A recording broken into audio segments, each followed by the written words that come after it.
Episode 87, STL Roar, MyCityMyMusic.com. We have got, this is, oh, I'm sorry, I got to give props to Conquest. They opened up our show. They were playing Pops this weekend, Saturday night. It's going to be awesome. You guys know Conquest? You know those guys? Yes, no, yes, no, yes. The original artists have been around for a minute. But we have the Missouri Hellbenders in here. Well, three of you anyway. Three out of how many? Six. Very cool. That's awesome. That is awesome. And you guys are playing this weekend? We are playing tomorrow at Off Broadway. Very cool. That's a very cool. I love that venue. Kitty is the bomb. Isn't she a sweetheart? You know, I've considered Off Broadway as my mother church, Right. my Ryman Hall, Right. like from the day Steve bought it. I used to play that place before they came in, and it was a very different place. The way they did payouts, the way they treated the musicians, it was just a different place. Right. And I won't talk, poorly about it, but I will say it was a vast improvement when Steve came in because it became a venue for the musicians, Right. And they really supported the local acts and gave, every band. I think most of us, half of us, have been and have gotten the chance to be there at some point. So it's exciting. I haven't been on that stage in almost a decade. I haven't played music in almost a decade, so this is a big That's awesome. big return. That of is sorts. awesome. And it's one of the few original venues left. Yeah. Absolutely. Because, everybody's closing up shop, rolling up the sidewalks, and it's just really sad. But, No, it's nice to have such a great venue that's locally owned. You can walk up to the people that own it, shake their hand, and actually talk to them. And it's just something that this city needs way more of. Definitely, for sure. Or they need to keep it up. I mean, there's just been, I think everybody's just emotions and all kinds of crap just all over the map after this last year. Nobody really knows what to do, where to go, or just, waiting for the next bomb to drop, it seems like. Right. Because it's just like, so just play every gig you get your hands on and just do it. Yeah, You guys absolutely. tell who you are, what you do. Name's Dave Anson. I'm bassist, and I'll be supplying the vocal harmonies as well. Awesome. My name is Marcus, and I'm the singer. And the leader. And the boss man. De facto, I do my best to keep us organized. Well, that's good. And I'm Dusty, and I play rhythm guitar. very cool. Yeah. You guys gonna start out with a song? Absolutely. Yeah. Start us out with a song. And this is one of yours. Yeah, Oh, yeah. yeah. We are an original band. We don't really throw a lot of covers in. We do one once in a while, but we got too many of our own to get That's through. awesome. That is awesome. So this one's about bad habits, the best bad habits. This is Poisoning. Ready to roll? And All right. 1, 2, 3.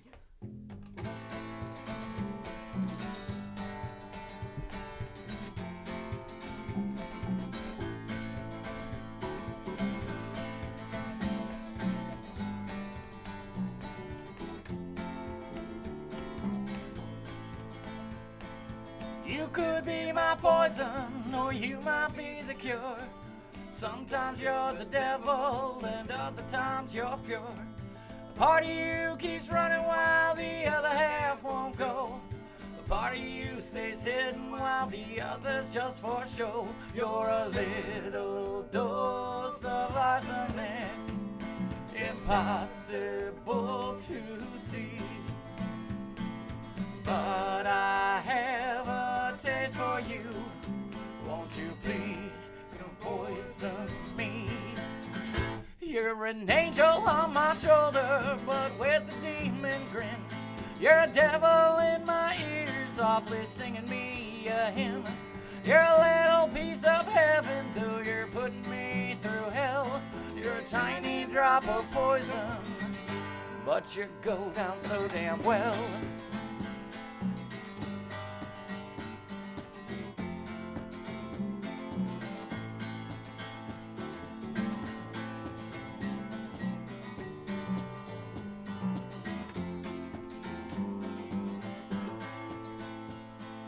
Crush me with your mountains, crush me with your weight.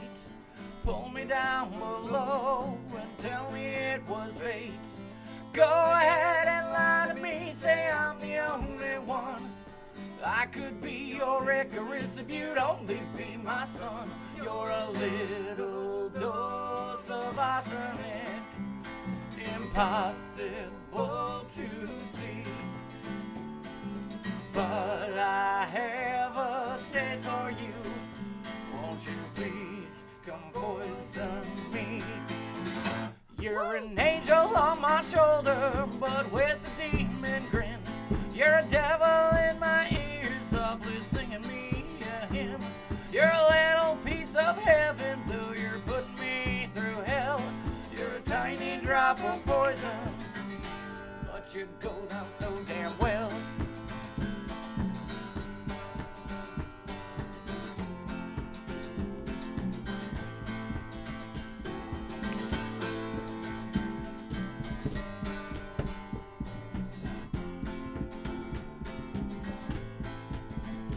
You're the chair beneath my feet, you're the noose around my neck. You're a weight around my ankles, but I've learned to hold my breath. I tried to give you everything, but it's more than one can take.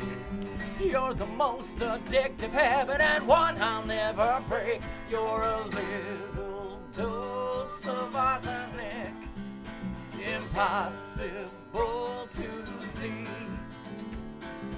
But I have a taste for you. Won't you please come poison me? You're an angel on my shoulder, but with a demon grin. You're a devil in my ears, softly singing me a hymn.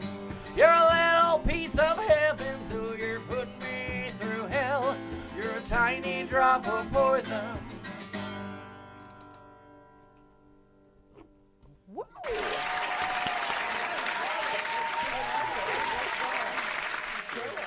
How about another one? Take a drink, do another one.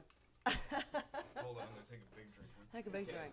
We only have a few tonight. We don't want to give away everything before That's the big, okay. big It's all- debut. It's all good. It's all But we good. do have a couple. Okay. We do have a couple, so we can play one more. And Okay, then, let's do another one. and Then then we'll chat for a then we'll little take a while little longer. break, do some shots. This is the best radio show I've ever been on. Really? Is it the only one? Oh no. It is for me. I'm a humble. No, it's all good. It's all good. So what song you want to do next? Let's do something a little slower. This one's actually was written by a friend of mine about 25 years ago, and it was just one of those songs where I wished I wrote it, and he never did anything with it aside from say, "Hey guys, I wrote a song," and so Right. I asked him, I'm like, "Can I have this? Can I do something with this?" Right. And spent 20 years waiting for the right people to play it with, and first practice I had with these two, it came out, and it's been a part of our set ever since, Very cool. I guess, and it's called A Little Bit Less of You. Awesome. What are you laughing at, Tweety? Oh, really? It's very contemplative. Yes. Yeah, okay, very yes. much. All right, 1, 2, 3, 4.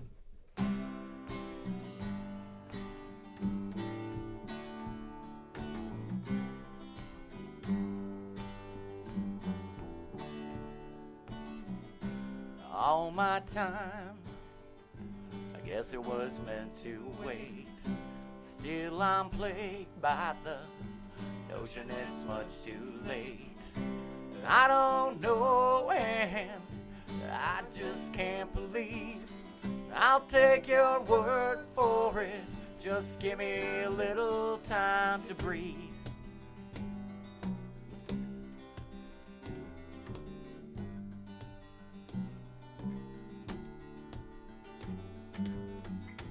Listen closely for your distant voice to call. Between words I found nothing but empty halls. Hallelujah was the best thing I could think to say. And I hate to call you out, you'll just deny it anyway.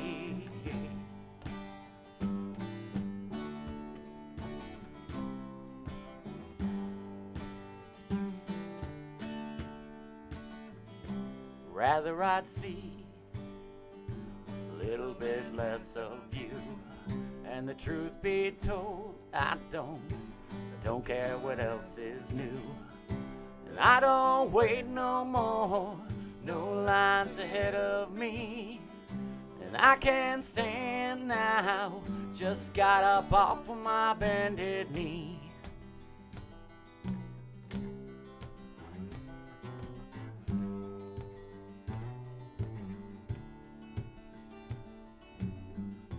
Listen closely for a distant voice to call.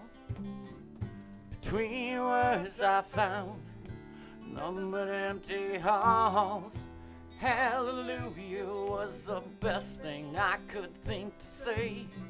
And I hate to call you out, you'll just deny it anyway.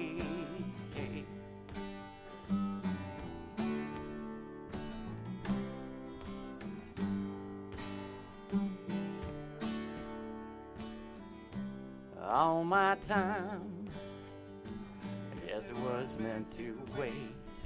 Still I'm plagued by the notion it's much too late. And I don't know, and I just can't believe I'll take your word for it.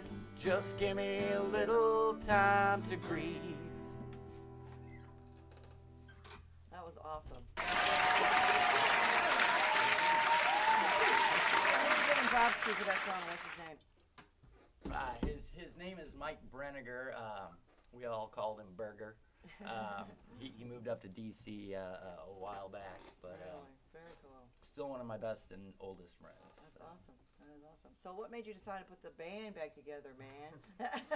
Well, you know, it's a line in the song. I think it is. It's. I think it's from the Blues Brothers. We put the band back together. Man. Well, you know, it's one of those things where I spent a decade playing with this band called Strawfoot, and I loved it. And it had two separate lives. And the first life, we were a South City alt-country bluegrass rowdy band, and we played with the Monads and Kentucky Knife Fight, and just had a grand old time. And about midway through, we transitioned to working with a show called The Beggars Carnival that I co-produced, and it was one of the biggest burlesque and variety shows I think St. Louis has seen in 100 years. So proud to have been a part of that, and that's when Dave and I started playing music together. He joined the new old Strawfoot, but you know, things happened, things ended, and I found myself, you know, without a band and a show and a job all within. Sounds like a country song, right? All within a week of turning 40. So play it backwards, and you get it all back, right? So you know, I pulled back. And then I became a shut-in, and then I became a clinical agoraphobic, and I didn't leave my house for like a year. And I finally started breaking out of it, and first thing I did was I went to a show. I went and saw this band called Woven Hand. One of the singer was one of the biggest influences on me as a musician, a guy named David Eugene Edwards, and I just couldn't wait to see him live for the first time ever, and I went out, and Dusty was standing at the front door wearing a 16 horsepower shirt. That was his old band. I thought he was a doorman, and this is after 8 years or 6-7 years without playing music at all, and I thought he was a doorman, and so I'm just kind of buttering him up, you know, just schmoozing and making small talk, and it's like, oh no, show for free. He's like, oh no, I'm just here to see the show. $20, right?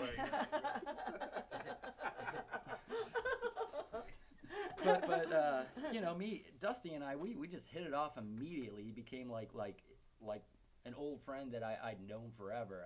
You know, he brought me in. I introduced me to his wife within like a minute of being there. Elise, who's just an angel of a human, and I'm pretty biased. And you know, like we hung out that whole night, and afterwards, like, we both got to meet, you know, our musical hero, and he was a dick.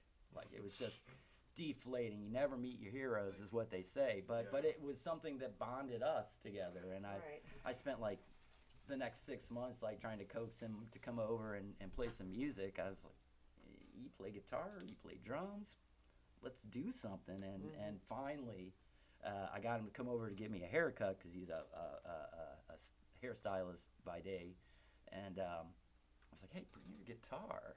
And so we brought And his your guitar. scissors.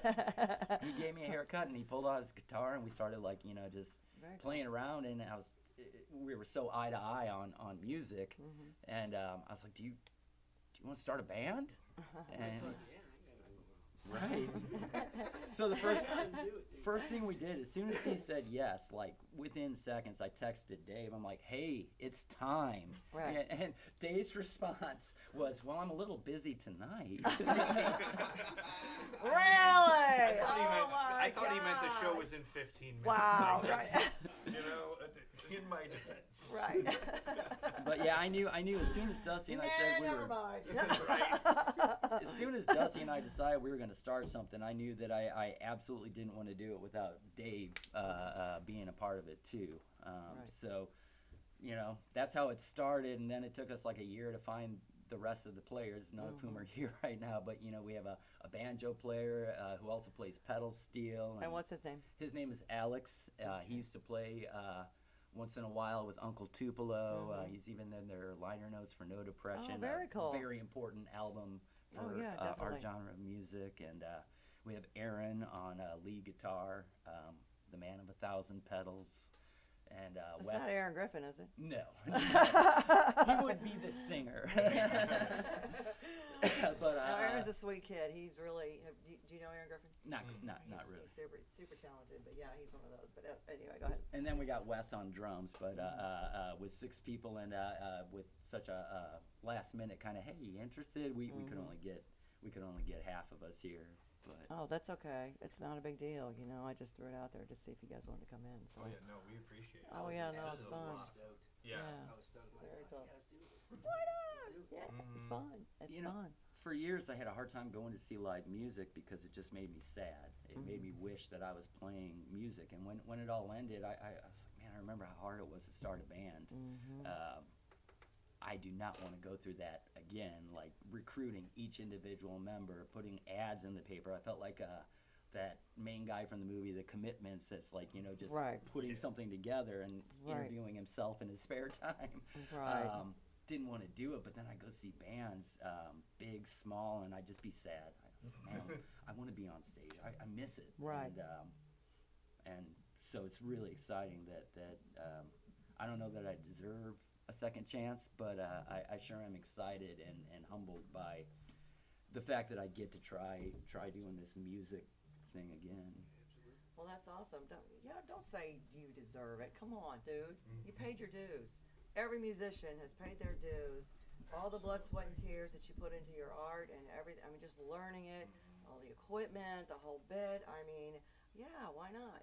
I mean, why not? Well, I think it's a little different this time around, and Dave will attest to this because he knew me at the peak of Beggars Carnival, and I was pretty self-important, a little self-absorbed, and I kind of think I needed to take a long break and take a little time with myself to I don't know, be a little bit more humble about. Right. That was an incredibly different scene, though. I mean, what happens when you put 35 A-type personalities into a room and they're all fighting for the spotlight? And they all have done Right. incredible things to get there. So this is a drastically different experience because now we're focusing on being a team, and plus the burlesque show was every 2 months, and we had a new set of music for a 4-hour show every 2 months. Right. So we pretty much lived and breathed those rehearsals. It almost made the actual original band suffer a lot because we didn't get time to write our own music. We were busy with performers coming up to us and saying, I know you've been practicing this song for the last 5 weeks, but I had a vision, and I need you to play this song now with 3 weeks to spare. And yeah, curveballs were just a regular part of the gig. So there was a lot of stress. There were a lot of people that you know, like he said, there were a lot of self-important, self-absorbed people, and it was difficult to keep your head above water in a situation like that. This is so much more of just, we're here to play music, have some fun. The practices have a completely different vibe to them because we all just sit around, drink whiskey, and have a great time. So, but doesn't have a lot of that, the ego bull crap had to do with age? I I mean, think about Well, it. I mean, you guys are great musicians, and you're young, and you've got this killer show you got to put together, and you're all that type A personality is, I've got to do this right. It's got to be this. It's got to be this. I mean, you got to think about it. I mean, if you wrote yourself a letter 20 years ago and said, hey, I mean, if you were to read it now, what do you think you would have wrote yourself? Wow, that's you know what I mean? So I mean, think about it. Your age has a lot to do with it, because then you sit back, life starts happening, and then shit happens, and you realize and you reevaluate, just like you said. Well, I'm pushing 50 here. I'm Gen X firmly in Pushing 50. Shut up. I'm not that young. Why do I always gotta be the oldest one in the room? Always, always, always. I started late with this whole thing. I decided I wanted to start playing music when I was in my 30s, and oh no, you always wanted to play. You just had to get up and do it. Well, right. I guess I just, and I got the first time I ever played music in front of people was at Frederick's Music Lounge open mic hootenanny. Fred Friction, who was one of my very first roommates in my entire life. Very cool. Fun story about that. When I moved into my very first apartment, I was like 21, and I moved in with these two gals, and they lived in the living room. Three's company. Well, it was actually Four's company, and they're like, oh, there's also this guy named Freddie Friction who lives here, but he's on tour with his band. Right. But he lives in the sun porch that's Sure he does. in your bedroom. So like, Right. he had to walk through my bedroom to get to the sun porch. Right. And one night, I've been there for about a month, and I bring my first date home, and I'm like, yeah, living without parents next, across the hall is awesome. And all of a sudden, my door slams open, and this guy dressed like a tiger just walks through my room and into the sunroom, turns the light on, closes the door, and my date was like, I'm out. Like, no questions asked. And, she wasn't into that, huh? Right, so Oh, I went and sat on the she's couch no and fun. contemplated it. Honestly. I went and sat down on the couch and contemplated what had just happened. Like, who is this person dressed as a tiger? And he comes back out and he's like, "Oh, hey, I'm Freddie Friction. I live in the sun porch. I live on the porch. I live under the porch.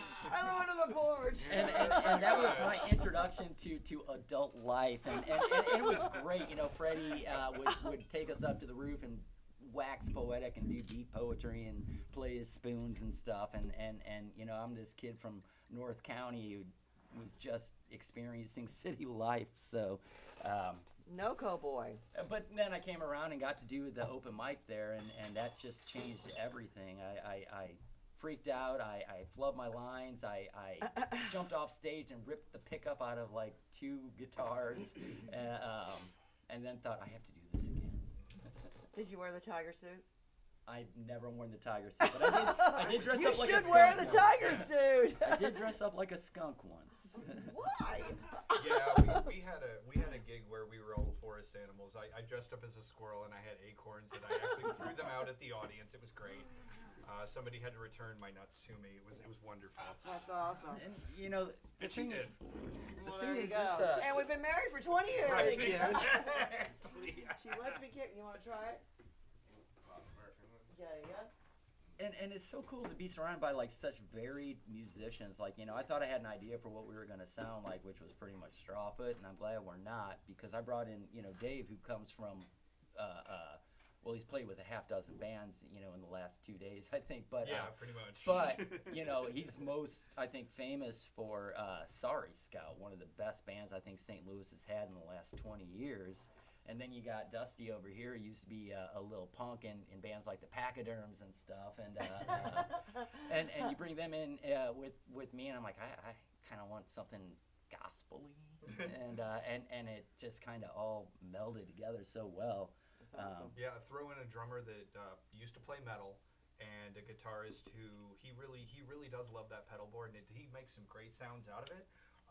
It's a really great mix, and we all just have these wonderful things to bring to the table that makes for one heck of a country song. Awesome. A year into New it. bands, new gang, music. cheers. Yes. Boom, boom. It took a year before we even knew our banjo player could play the pedal steel as well as he Yeah. does. Oh yeah. Yeah. You're gonna be there for a while. You can sit down and Shit, who can? You get That's to sit it. down. Okay. The hell This were you is being, nice. so quiet about this, man? Like, Yeah, Alex is just like, he's the elder statesman of the band. He's been around, he was in high school when we were in grade school. So was I. there's his fingers. That look. And I love his that look. wife that's is why like I'm staying quiet.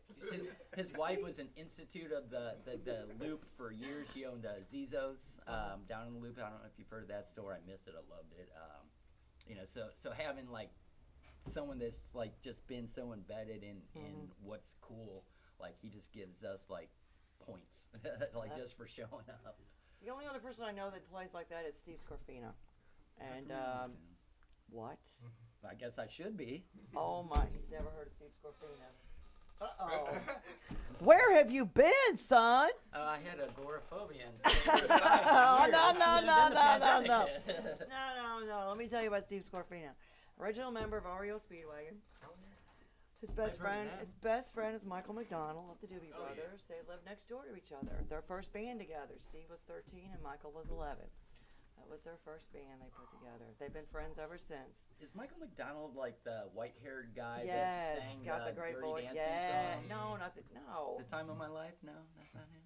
No, he didn't sing tone. No, Doobie Brothers weren't on the Dirty Dancing song, were they? I don't Or the know. Dirty Dancing Well, I don't song? remember the 80s very No. well. This It's is, all a blur. So Steve is here, still here in St. Louis. He passed on REO Speedwagon because he had a better project, which was Pavlov's Dog. I So him and David Surkamp did Pavlov's Dog for years and years and years.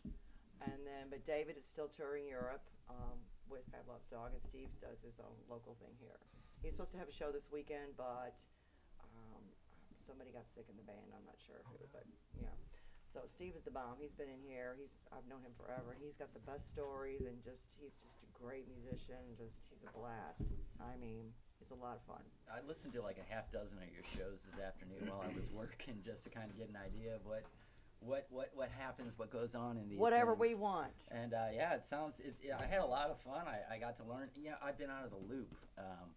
Like, I don't know what venues exist anymore. I don't know what bands are out there anymore. Like, I've been in my own little cave, like, trying to improve myself or get my footing back. And like, it's like, where bands play these days? Like, Besides I'm old. Off-Broadway? I think like High Point, Mississippi Nights, McGee's, and they're all closed. They're all closed. Vegas. No, you're looking at, with your music, besides Off-Broadway, Old Rock House, Pops, Red Flag. I don't know if you want to do a Red Flag show Red because flag looks I've Yeah, heard that looks about like a that great place, venue. but I don't know here's the anything thing about Red it. Flag. It used to be it was Foo Bar and Red Flag.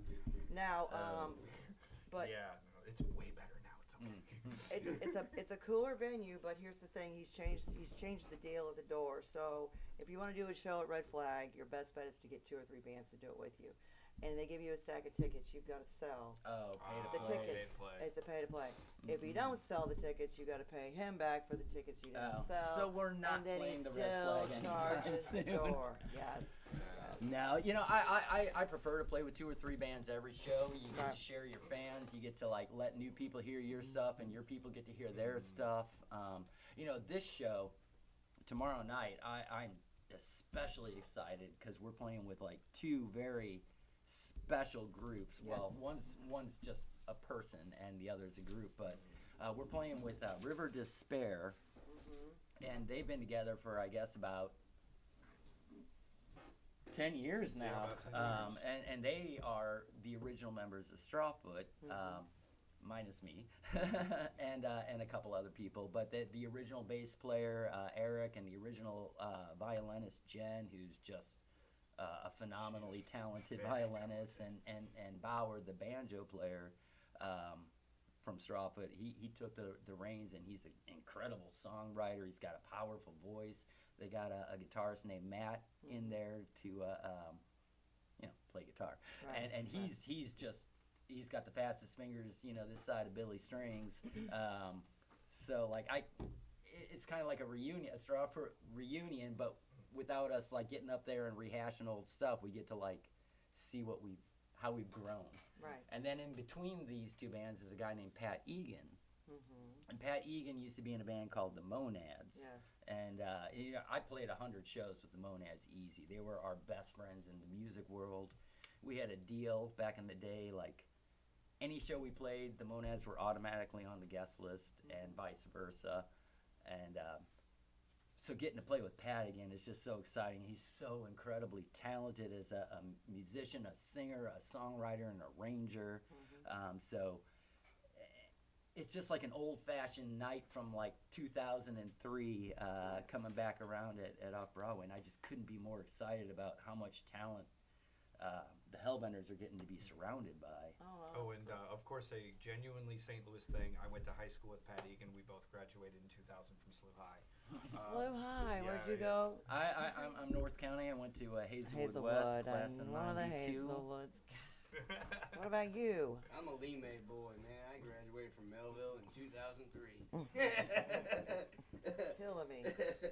Well, we had Flintstone cars when I graduated, believe it or not. Come on, you're like my sister's age. I don't know what that means, but She's 3 years older than me, so 3 years older. so like. Oh, what are you? now you're my favorite. Okay. Yeah, no.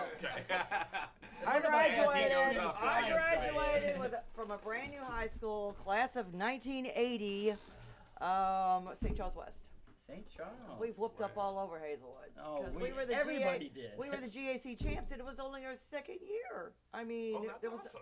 we were the second graduating class My high school. because they never had rezoned this. St. Charles when I moved from Wentzville to St. Charles, and so we had kids from Francis Howe, Fort Zumwalt, St. Charles High, St. Dominic. I mean, all of them. So when they did that, we were all like new to each other. So we got to start everything, which was cool. Oh, that's So, and we do our reunions. We do like 2 and 3 classes, 79, 80, 81, 82, because we all still You hung got around it. Yeah, together. you hung out with the upper We all the did. people above and below you. We so. all hung out together.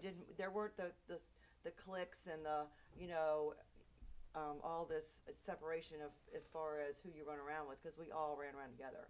So even if you're an athlete or not, or you're a musician, or you're the smartest guy in the class, we all hung out together, and it was so cool. We didn't have to deal with all that bullshit. Now it's just Well, it's hard to say what it is now because I don't live in that world. Like I think those cliques that you see in the John Hughes movies are a little overplayed because I remember by my senior no, they were like that. that was real. They were like very, that. very By real. my But senior that year was of high school, everyone was nice. Everyone was cool with each other, but nowadays, like I don't know how kids do it. Like when I was in school, I could turn it off at the end of the day. Like if someone was bullying me or I was having like drama, I went home and it ended until the next day. But social media exists now. These kids never turn it off, and they are always like surrounded by everything, and I can't imagine what that's like. So I don't know what cliques are like, but I also don't know what being a kid's like these days. But I bet it's a lot more difficult than when you and I were like living an internet-free life. I just don't remember. I don't remember anybody being that mean or that hateful or that cruel. But again, we didn't have social media. We didn't have all the shit. So, I mean, it was just like we were all just, and especially when you're in junior high, which is a stupid age. I hate 7, 8, and 9 No, because we're all 7th idiots grade, at that 8th grade, age. and 9th grade. I mean, you're just retarded. I don't know how else to describe Absolutely. I looked like fucking Bobby Hill. it. But guess what? Damn it, Bobby. I still look like a 37-year-old grown-ass Bobby Hill. What's If you wrong weren't with my son, that? I'd hug you. Nothing. This shit don't change, man. It don't change.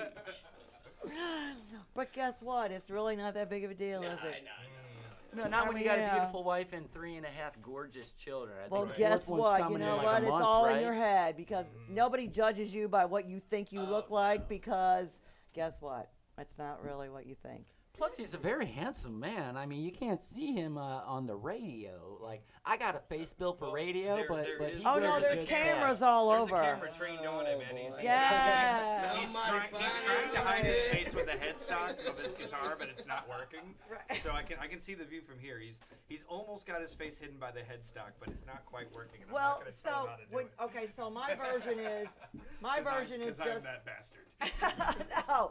My version is just recording live as it is. Now, Tweezy's got all these cameras all over, so at the end of the day, when we're done, it'll be separate so you can see each person better. Versus just, That's you know, dope. which is cool. It's his version's way better. I- So we are going to see you and you and you. I How's that? genuinely didn't So know. don't be there was- picking your nose or scratching yourself or anything disgusting like that, please. Don't do anything weird, man. Yeah, no. Yeah, way Yeah. too late. No, Yeah, just that weird shit. yeah, no. You can do weird, just not real weird. Fair enough. Fair enough. Wait, what's the line? Yeah, what's the line? I say Yeah, no you nose there's picking gotta or be a line, or man. There's gotta be a no line. nose picking or scratching in disgusting places. Fair Okay, enough. Fair enough. and that means the other people either. So, Kat, let me ask you a question. Have you been out to see live music since the pandemic? Almost almost every day. I have not. I have not seen a You- single show since. So here's what you need to do. So 2019. after you guys do your thing at Off Broadway, so what you should do or think about this, go to, because right now we've got open jams. Mm-hmm. Tonight I'm going to go to Charlotte Pub, which is my home away from home, and they have a killer badass Thursday night open jam. John Shanahan is the host. I got to give him a props. Woo, Shanahan. John Shanahan sing. He's got a He's amazing. So he's the host this week. Anyway, go to a jam session. Take your band, take a couple guys with you, and you can get up there and play if you bring the whole band with you. Most jam sessions, they've already got backline. You show up, do a couple songs for the bar owner, and if they like you, you may get a gig. That's an easy way to do it. Or if you want to get rid of a bass player, a guitar player, or a drummer, want to pick somebody else out, or a singer, you go to a jam session and you pick out a new one. Hey, you want to play with us? Well, I asked this But that's how question. you put a band together too. Oh, yeah. I Well- mean, honestly. No, I Kat, put together cover bands that way. Yeah. I ask you that because I'm genuinely curious. What's it like seeing a show right now? Like tomorrow night is going to be the first time I'm in a music venue since the pandemic hit, and I am genuinely like. Last time I booked and promoted and performed a show was 8 years ago. And now I'm trying to figure out what it's like to like play a show during a pandemic. So I'm genuinely curious. Well, What have the you guys pan- seen? Can I answer you as somebody who literally played a show 6 days ago? Oh God, Okay. yes. 'Cause, yeah, okay, so Yeah. I've a little background about myself.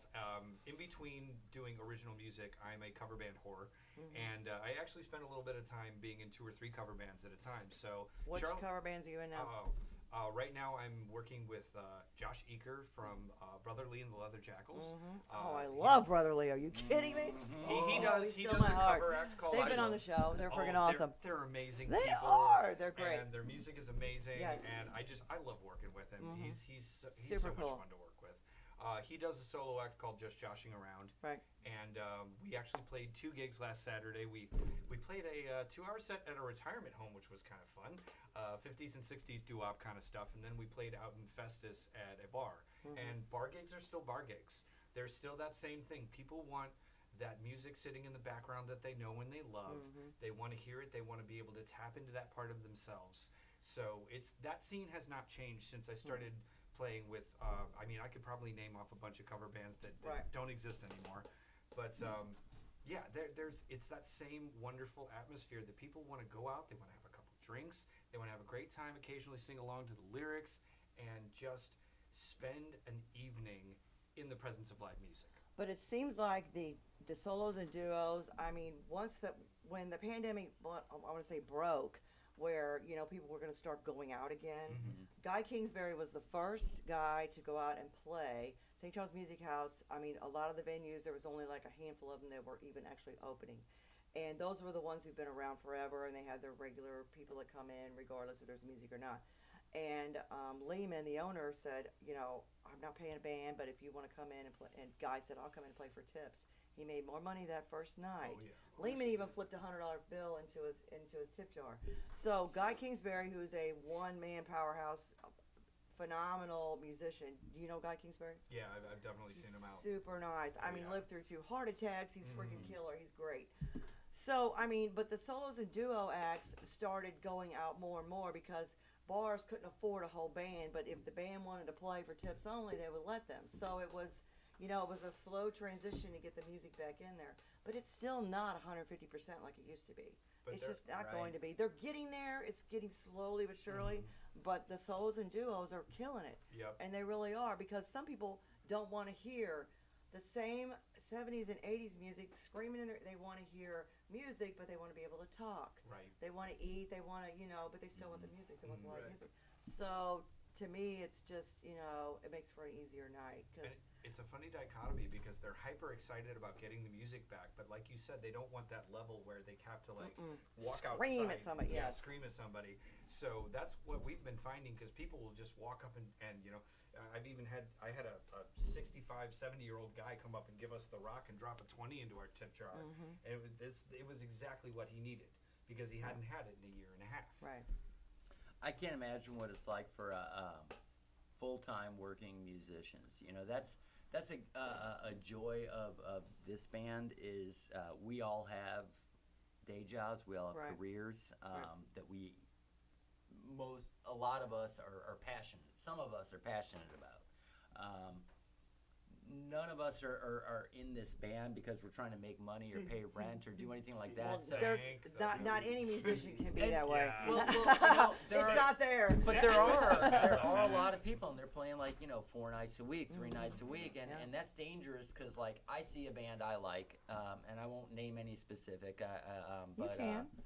but you see them and you're like, oh, they're playing Thursday. I should go see that. But then you look at it and you're like, oh, they're also playing Friday, Monday, and Tuesday. I'll catch one of those. Right. And then by the time Tuesday comes around, you haven't seen any of them. But you have to work. You have to make money. Yep. And when this pandemic hit, even those were gone. We are not a band that's going to be background at a winery. Right. We're not play music while you eat your dinner kind of band. We're a come to see music and have a night of music, and we can do that because we are not relying on it.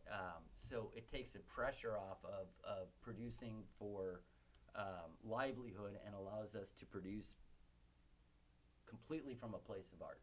Right. And truth and honesty. I watched during the pandemic. I finally watched the Ken Burns country music documentary, and they kept going back to the same little cliche, but it's true. Country music is 3 chords and the truth, and it's nice to be able to do that, to really take our time and tell our truths and write songs from the heart that aren't there's this band that people love called the Dead South, and they're from Canada, and they are cosplaying. Oh my God, they're foreigners! Holy crap! They're cosplaying as Southerners. They're singing songs about fucking their cousins. They're singing Are you know, sure they're not from Kentucky? Come on! Well, that's the thing. They're That's more an cosplaying as Alabama, Southerners. Mississippi vibe. And I don't want to be that. I want to be authentic. Even my last band, Strawfoot, I took on this persona. I was the Reverend, and I would sing songs about fire and brimstone and the devil, and none of it was what the hell I was going through. The stuff we're writing now, it's about going through depression. It's about being in an abusive relationship. It's about going through divorces. It's about intense change. It's about losing your dad and your dog. And I know losing your dog's the country cliche, but I lost my dog last year, and it broke me. My boy Deuce was my dog, and I'm not right yet. But I got. Deuce was an amazing dog. Let's just throw that out. He knew Deuce his entire life. Yeah. He got to say goodbye to him. But we get to sing truth now, and we get to be authentic, and we don't do it because we're trying to eat. We do it because we want to, and we get to. Yeah. And it's that we get to that's I think the biggest gift about all of this, It's a comfort that allows you to actually create something that's a lot more genuine. There's a hurriedness to making songs for profit. I lived and died as a cover artist for a while, and St. Louis is kind of interesting because you can play Florissant one night, Festus the next night, Edwardsville the night after. You can and never play to the same crowd twice. Right. But the truth is, I was playing 6 nights a week, and I was barely covering rent in an apartment that was probably 300, 400 square feet, and just barely being able to cover my bills, and just working. If I wasn't playing, I was rehearsing. It was terrible. So St. Louis is simultaneously a place you can sort of pull that off and then not pull that off, and it made music a job. It made it a chore. This we do this because we want to, and that comfort is everything. Makes it easier when you don't have to worry about it. You don't have to Absolutely. worry about any of that stuff. But yeah, there's a few musicians out there who are still, and probably always will be, full-time musicians. And during the pandemic, if they were able to collect unemployment, they did. But otherwise, it was side gigs, whatever. It And, was and really- and let's not sugarcoat it. There's a fellow in the South City music scene named Lucas on Facebook. Everyone knows him as Crew. That guy supported the music scene. He did 100%. auctions. He He did raised so money, much, and like, he total did, props to and he him. gave it to the Great people that dude, needed great it dude. the most, like the full time, hard working musicians. Yes, please. Also, a part of that, there was an organization called Keep Live Alive that Right, yeah. that I worked Yeah. with Ron on. As far as I did a video with PBS Channel 9. I was actually on a show for Channel 9, Outstanding. talking about being a stagehand and what we did, because their whole campaign was raising money for people in the entertainment industry, regarding stagehands, bartenders, musicians, anybody who, because when they said we're done and shut the doors, everybody was like, oh my God, we have no work. Right. We have no freaking work. It was just like, I know there was like a whole hush just went, oh, shit. Right. It was crazy. Right. It was so hard to It see w- all of our friends, and all of us know so many people in the industry, not just bartenders and servers, but owners, Yes. that stress was so real, and it was immediate. Like, they instantly went from 6-7 nights a week to To pulling survival mode. to survival mode. I mean, and it there's- just- I it mean, was a there- switch if- flipping. And if they sold food, they were mass producing it, to go orders and whatever, because they had to. And it's just, and still there's a few bars that didn't make it, unfortunately. Oh yeah. And so then you're stuck. Oh, Broadway Oyster Bar, that's where you need to go to. Oh, I Oh, love yeah. that place. Absolutely. Who doesn't that love place. Bob? Absolutely fun place. Great That's a food. very cool place. They will love you there. I will say a silver lining of at least the early months of the pandemic, with so many full-time musicians like unable to play gigs, they moved to live streaming with like tip Very cool. jars and Oh, yeah. and Yep. all the e-pay kind of Right. things. Venmo and all that. Thank you, Yeah. Venmo. I was having an old man moment, but like as You're not gonna get anywhere with that. You line. just suck, old man. Really? God Now damn it. I really like this show. Oh You are my awesome. God. But I got to see so Dead air, much good me. music in those first months of the pandemic. I felt so comforted. Like I remember, there's a musician in town named Cree Ryder. I don't know if you're familiar. I know Cree Ryder here. Cree is great. I Yes, used to Barbara. live next door to his older brother Freddie for like years, and he and his wife played a weekly show at the beginning of the pandemic, and would chat with the people watching, and I it kept me from feeling alone. Because I was completely isolated. I don't have a girlfriend. I just have a dog. So when this pandemic hit and we sheltered, it was just me, and it felt like like bands like Cree and Devin Cahill and Devin Prayer Cahill. Rehab. Oh, yeah. Played a couple gigs you with know, her. like, She's amazing. She's a Every time I got to she hear used him, to it was babysit for Ron comforting. Stevens, Yeah. who the Keep Live Live guy. Well, she My also babysat for our banjo and pedal steel player Alex's kids. No kidding. Yeah, Yes. well, it's Devin's so- a bomb. She's so- awesome. Oh, I love her. And She's then- Yeah. such a I think sweetheart. And then She's Devin, talented as Alex, heck, and I too. got to play a gig together at the Sheldon. So we were all talking about it and all the family connections. What a badass like, venue. oh, an incredible place. Oh my gosh. Very cool. Yeah, but that's one of those so St. Louis moments where you get three people. Oh yeah, I used to babysit your kid. Yeah, let's play a show together. That is exactly how that happens. Well, that's St. Louis in a nutshell. If it ain't the high school, it's the I babysat for your kid. Well, and Right. I'm your father's nephew's cousin's former roommate. it's all 6 degrees of separation. Absolutely. It really is. And the best part about it is two in St. I've Louis. traveled all over the United States. I've been to many cities, and there's not any city out there that has music community like us. No. Right.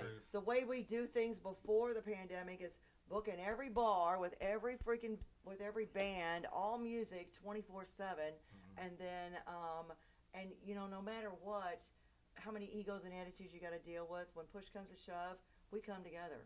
Yeah. I've seen more bands that, you know, like this, but then when it comes to doing a gig, hey, I need you, they're there. Yeah. We're always there for each other, which is freaking awesome. I don't know of any other place. I mean, I've been to Chicago. I've been, you know, the big cities, they just don't do it like that. Right. Chicago's very competitive. Everyone just wants to be the one. And in St. Louis, it's different. I remember back in the early days, back in the Stag Night with Johnny Vegas days of music, like all the bands, like from that time, the Bearded Babies, Team Tomato, Kentucky Knife Fight, the Monad, Strawfoot, etc. We had an agreement. Like we actually had a verbal agreement that we would not book on the same night as bands that shared our crowd. In fact, we would go to their shows. Like the support system was so great. I'm assuming it's the same, but again, it's been almost a decade since I've been a part of this thing. But I assume it's the same because I still see a lot of the same players. They're just a little older now, a little wiser. No, we tried to keep that alive. Actually, one of the projects that I worked with Devin Cahill, it was it was sort of a rock group called Traveling Sound Machine. Yes, And they're so good. we were it was the ultimate hipster experience. We produced our albums on cassette and on vinyl. It was a wonderful experience doing that. But yeah, when we would play, we would make sure that there was a list of people that we would not compete with on similar nights, and then we'd all go to those singer-songwriter shows or those band shows. It was the exact same setup. That's good to So hear. we kept it going for at least a decade and a half after that. We'll keep it going for a decade more. If we Well, can. now they've just evolved as far as booking, where they're booking, it's the area. In other words, don't book St. Peter's Friday and Saturday night. You can book St. Peter's and you can book, Highland, Illinois. But don't book in the same little county because it's not going to work. So I don't that's see the us only leaving the restriction I city too see now. often. Besides the fact that a lot of these musicians are in the same bands and they're the crossover things, so Oh, yeah. sometimes they can't do the two nights. Sometimes it feels like there's only 20 of us and we're in all the bands in town. Right. That has been a thing. Right. More Yeah, than you know, once. you see a Ryan Koenig in every band that's Right, playing, whether right. it's polka, bluegrass, or probably Right. like death metal. all that. Yeah, playing But bass that's with a these beautiful people thing. Here's to tonight. being versatile. Yes. Here's to Oh, drink warm mine, sorry. That's okay. No, I'm fine for right now. The versatility of the St. Louis musician. That's right. and the Absolutely. talent. So, you guys got another song? Can we hear another song? I was just Yeah. about to say that. I think we should play what's actually the very first song that Dusty and I ever really wrote together. You know, I've written songs with a lot of people, best friends that I've traveled the world with, a crass banjo player, you name it. But Dusty has been the single best songwriting partner I think I've ever had in my entire life. That's awesome. He gets me, I get him. Like we have the same like vision for what we want a song to sound like. I feel like I've been given like the golden ticket. I'm going to see Willy Wonka every time I get to play and write Jesus Christ, with man, I appreciate Dusty. you. Thank you, man. So do you guys? And the Gene Wilder Willy Wonka. Let's. yeah. Let's be clear. The only So do Willy you, Wonka. the only Willy Wonka, exactly. I was about to say that. The only one. So, when you guys, so can you read and write music? I cannot. I am. What about you? Not one bit. If somebody tells me to like play a G, I can play it, but like don't have notes on something. Well, some kids, at school, when they started in school, you learn with a recorder in the 6th grade, and then you had Right. to learn to read and write, and you're in a marching band, blah, blah, blah. That was my days, and it was the minute I got out of high school, I was like, See, I was you can always throw it a in front of my drummer. face right now, and I'll be like, ugh. Dave Drummer. is our Yeah, classically drums for 20 trained years, and, man. and super intelligent It's when the it first comes to band I've like ever theory really and things done. like that. Nate, that stuff. I play guitar Dusty like and I a are both self-taught, and it is what it is. I'm a writer by day. Like that's what I'm paid to do professionally is put words together. So I'm focused more on lyrics. I've written a couple of our songs musically, but for the most part, Dusty comes over on a Saturday night, and he comes over on Saturday nights with his guitar all the time. And he and Alex, our banjo player, will be like, "Oh, well, I just have this little riff that I just came up with just now," and they'll play this thing, and I'm like, "That's a beautiful song," and I had the perfect words for it. Very or cool. I will have the perfect words. Just give me a couple of days, and that's how it's worked. And it all started with the song we're about to play, which is called "The Whole Damn World," and it kind of sums up how this last year has felt on a lot of levels. And it's really a song, if you want to play storytellers and pretend it's 1993 and we're on VH1. I This just is had a- my third child. Thank you. He's now 27. Happy birthday, Joey. But the song is kind of about how you, how different approaches to dealing with depression, none of which are necessarily the best. Well, it but depends on the they're- person, and you can't really decide what's best or not. Absolutely, but we're writing from our perspective, and these are the less constructive ways that we have contended with it over the years. Awesome. And I just want to point out, like, the thing I love about this band is we get to sing about real things. It's not about being a persona. We're not playing country. We're not pretending, we're deep or anything else. We're just humans that have gone through a few things here and there, and we wrote a song about it. Like to hear it? Here it go. Here you go. Hold my beer. No. Episode 86, STL Roar, mycitymymusic.com, Missouri Hellbenders. Do it. Here we are, it's gone that far,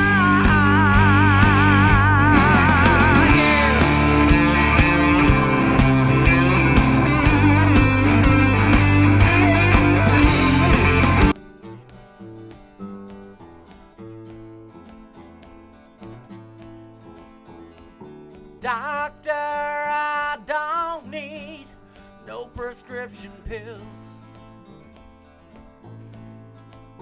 Though I do believe my spirit's getting ill. Because you can't fix what the world done broke. So I'll watch this place burn down and have another toke.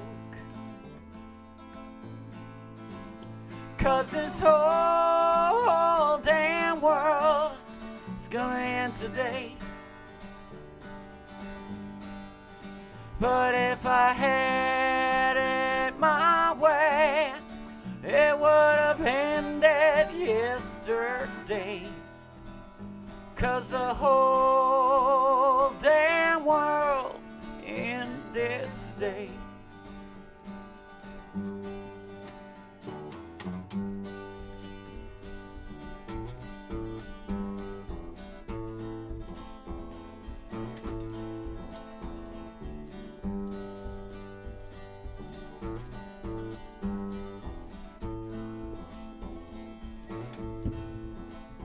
Well, I never meant to drink until the cup was dry. Nor to step beyond my years, let you see me cry. And a dried out day clears my mind and forces me to think of how I really feel. So I take another drink. 'Cause the whole damn world is gonna end today. But if I had it my way, it would have ended yesterday. 'Cause the whole damn world ended today.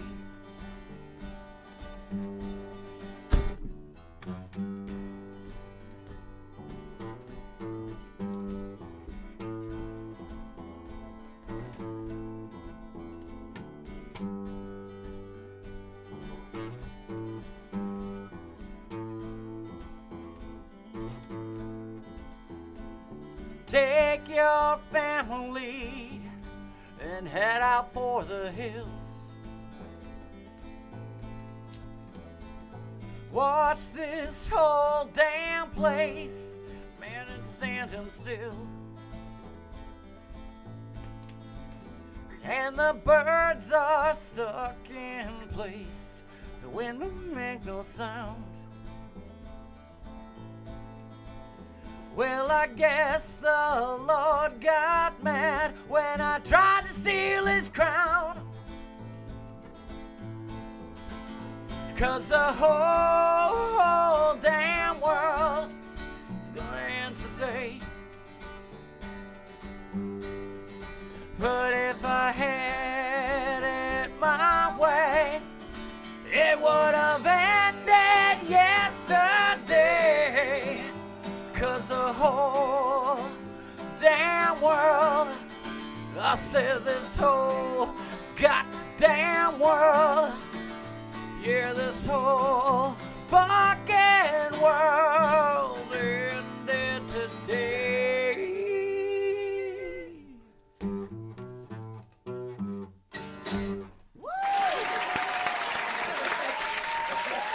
Why, Ted, I do believe you have gotten me a little drunk. Oh no, you started it. Tell another old joke. Go ahead. I'm gonna get real mouthy here. Yes. Oh, no, that was freaking awesome, you guys. Do you like this audience? They're cheap, they're free. That is the I most feel like I'm support on I've gotten Joe from a and gig. John's Nocturnal Emissions in like 1991 with those sound There we effects. go. Yeah. But you know, like one of my favorite shows. Here's me being a nerd. One of my favorite radio shows is called "Wait, Wait, Don't Tell Me" on NPR, and they do the same Yeah, they damn got the thing. canned laughter. They're like, absolutely. "Here's our audience. It's actually from WrestleMania 19, but we're gonna use it today." I love that wrong with show. One of my best friends in this world, a gal named Megan's boyfriend, is one of the panelists on there. So I'm super biased, but I just love listening to Adam when he gets on there and throws his Irish wit into the mix. I'm an NPR junkie. That's freaking awesome. That's great. Yeah, no shame in that. I only listen to 2 radio stations, 88.1 and 90.7. And that's only because I can't get 88.7 in Princeton Heights, the jazz station. I grew up with No, we Laverne of course Holiday. listen to this station all the time. We listen to this station every day. Stop lying. Well, this isn't on my radio. Oh, Like could I have, you? I have an what? old radio I'm with a sitting dial here trying in to my be a kitchen. good radio guest and whore. You're trying to be a big fat liar is what you're trying to be. But Good. enough Just You faith know to what? change I can. that You know liar. what? I can throw a rock out to any guy and get the same bullshit. Okay, I'm good. Fair. So, but Not okay. wrong. So let me ask you this: your music is it out there anywhere? Can we get your music from before? Not yet. You know, we had to choose what we were gonna do. Like this pandemic threw everything in a weird whirl. Like we were supposed to play this off-Broadway show over a year ago. We booked it, and then a week after we announced our show, shelter in place happened, Right. and that was it. And so we kind of decided to just kind of deal with the pandemic and try and stay together and keep writing and keep making music. And we haven't had a chance to get to a studio, and we ultimately decided that we wanted to play first. We wanted to get out there. We wanted to be with our people and play a show. And our next goal after this big return, big debut, big everything. Introducing. It's introducing. Introducing the Hellbenders. Introducing the But, after Hellbenders. this, we're gonna get into recording, and even that has changed in the last 8 years. Like it's not about releasing a CD anymore. It's about releasing EPs, like 3 to 5 songs at a time, almost completely streaming. And when it's time to release something physical, we're not making CDs. No, you're we're gonna do making vinyl. You have to do vinyl. Like we're gonna You give have to a. do at least one vinyl freaking song. People want to hold So- something in their hands, but they don't all No, have no, CD no. players. I don't own a CD No, player no. anymore. No, Who but cares they have about that? record players now, and they're Everybody spending still has good record money on players, it. and that's what I grew up on, and that's the best sound in the whole freaking 100%. world. It doesn't matter how old they are. The act of getting to hold up a vinyl and say, I'm on this, Yes. it's one of the most amazing experiences. So I'm going to go one step further than that. When you do decide to put what songs on your vinyl, grab some of these local musicians, Steve Scorfina, George Patsos, Frankie Muriel, any of these guys who are freaking badass talented who can help sell your music. You want them as a guest on your album. Sure. Well, Seriously, I mean, Not- and not gonna lie, they can play anything, and you want that because guess what? Later on down the line, you're gonna say, "I played with this guy. This guy was a badass musician, and he's part of our music history." But Kat, I'll tell you, if we were gonna, and we very well may, but if we're bringing guest musicians on, like we know a lot of South City and St. Louis musicians, so there's a lot of people that we can call. Click has a ton of talent in it. Yeah, there's a lot of people we can call, but we also have 3 other people in the band, so we don't really need a lot of guests. And Right. to name drop again, Devin Cahill volunteered if she ever wanted. Devin Cahill, Yeah. Rich McDonough. Yeah. I mean, Anthony. Uh-oh.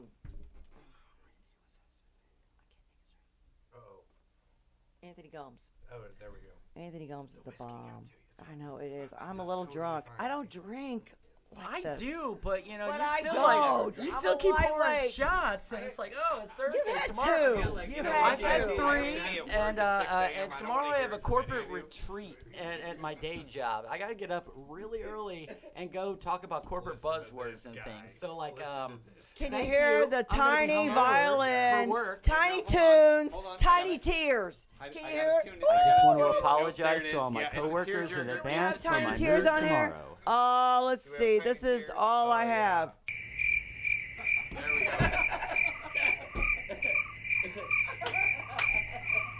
Yeah, that's right. No, That's all you get. It's That's all not a you sad get. song. No, that's a tearjerker. It's That bad. is It's bad. crickets and tumbleweeds. I know Is it's it terrible. bad taste to go to the restroom? Well, I don't want to know about your Well, what you you're know, we tasting. wouldn't in have the, known there's if the you bathroom hadn't right there. said it. But hey, you want to raise your hand and ask if you go, ooh. Yeah, go We're ahead. gonna you go. we are gonna But spend the is- entire Go duration of your ahead. pee talking about you. It's because it's And- all and about we really him. are. And just to let you know, this is Yeah. live. Okay. As opposed to dead. Hey, Right. now that Dusty's not in the Just room, we can saying. tell him we can say what we really think about Dusty. Yeah, because he's not going And- to hear and us. an Or he's not amazing going to see it human later. He is possibly the greatest person I've ever met. His family is beautiful.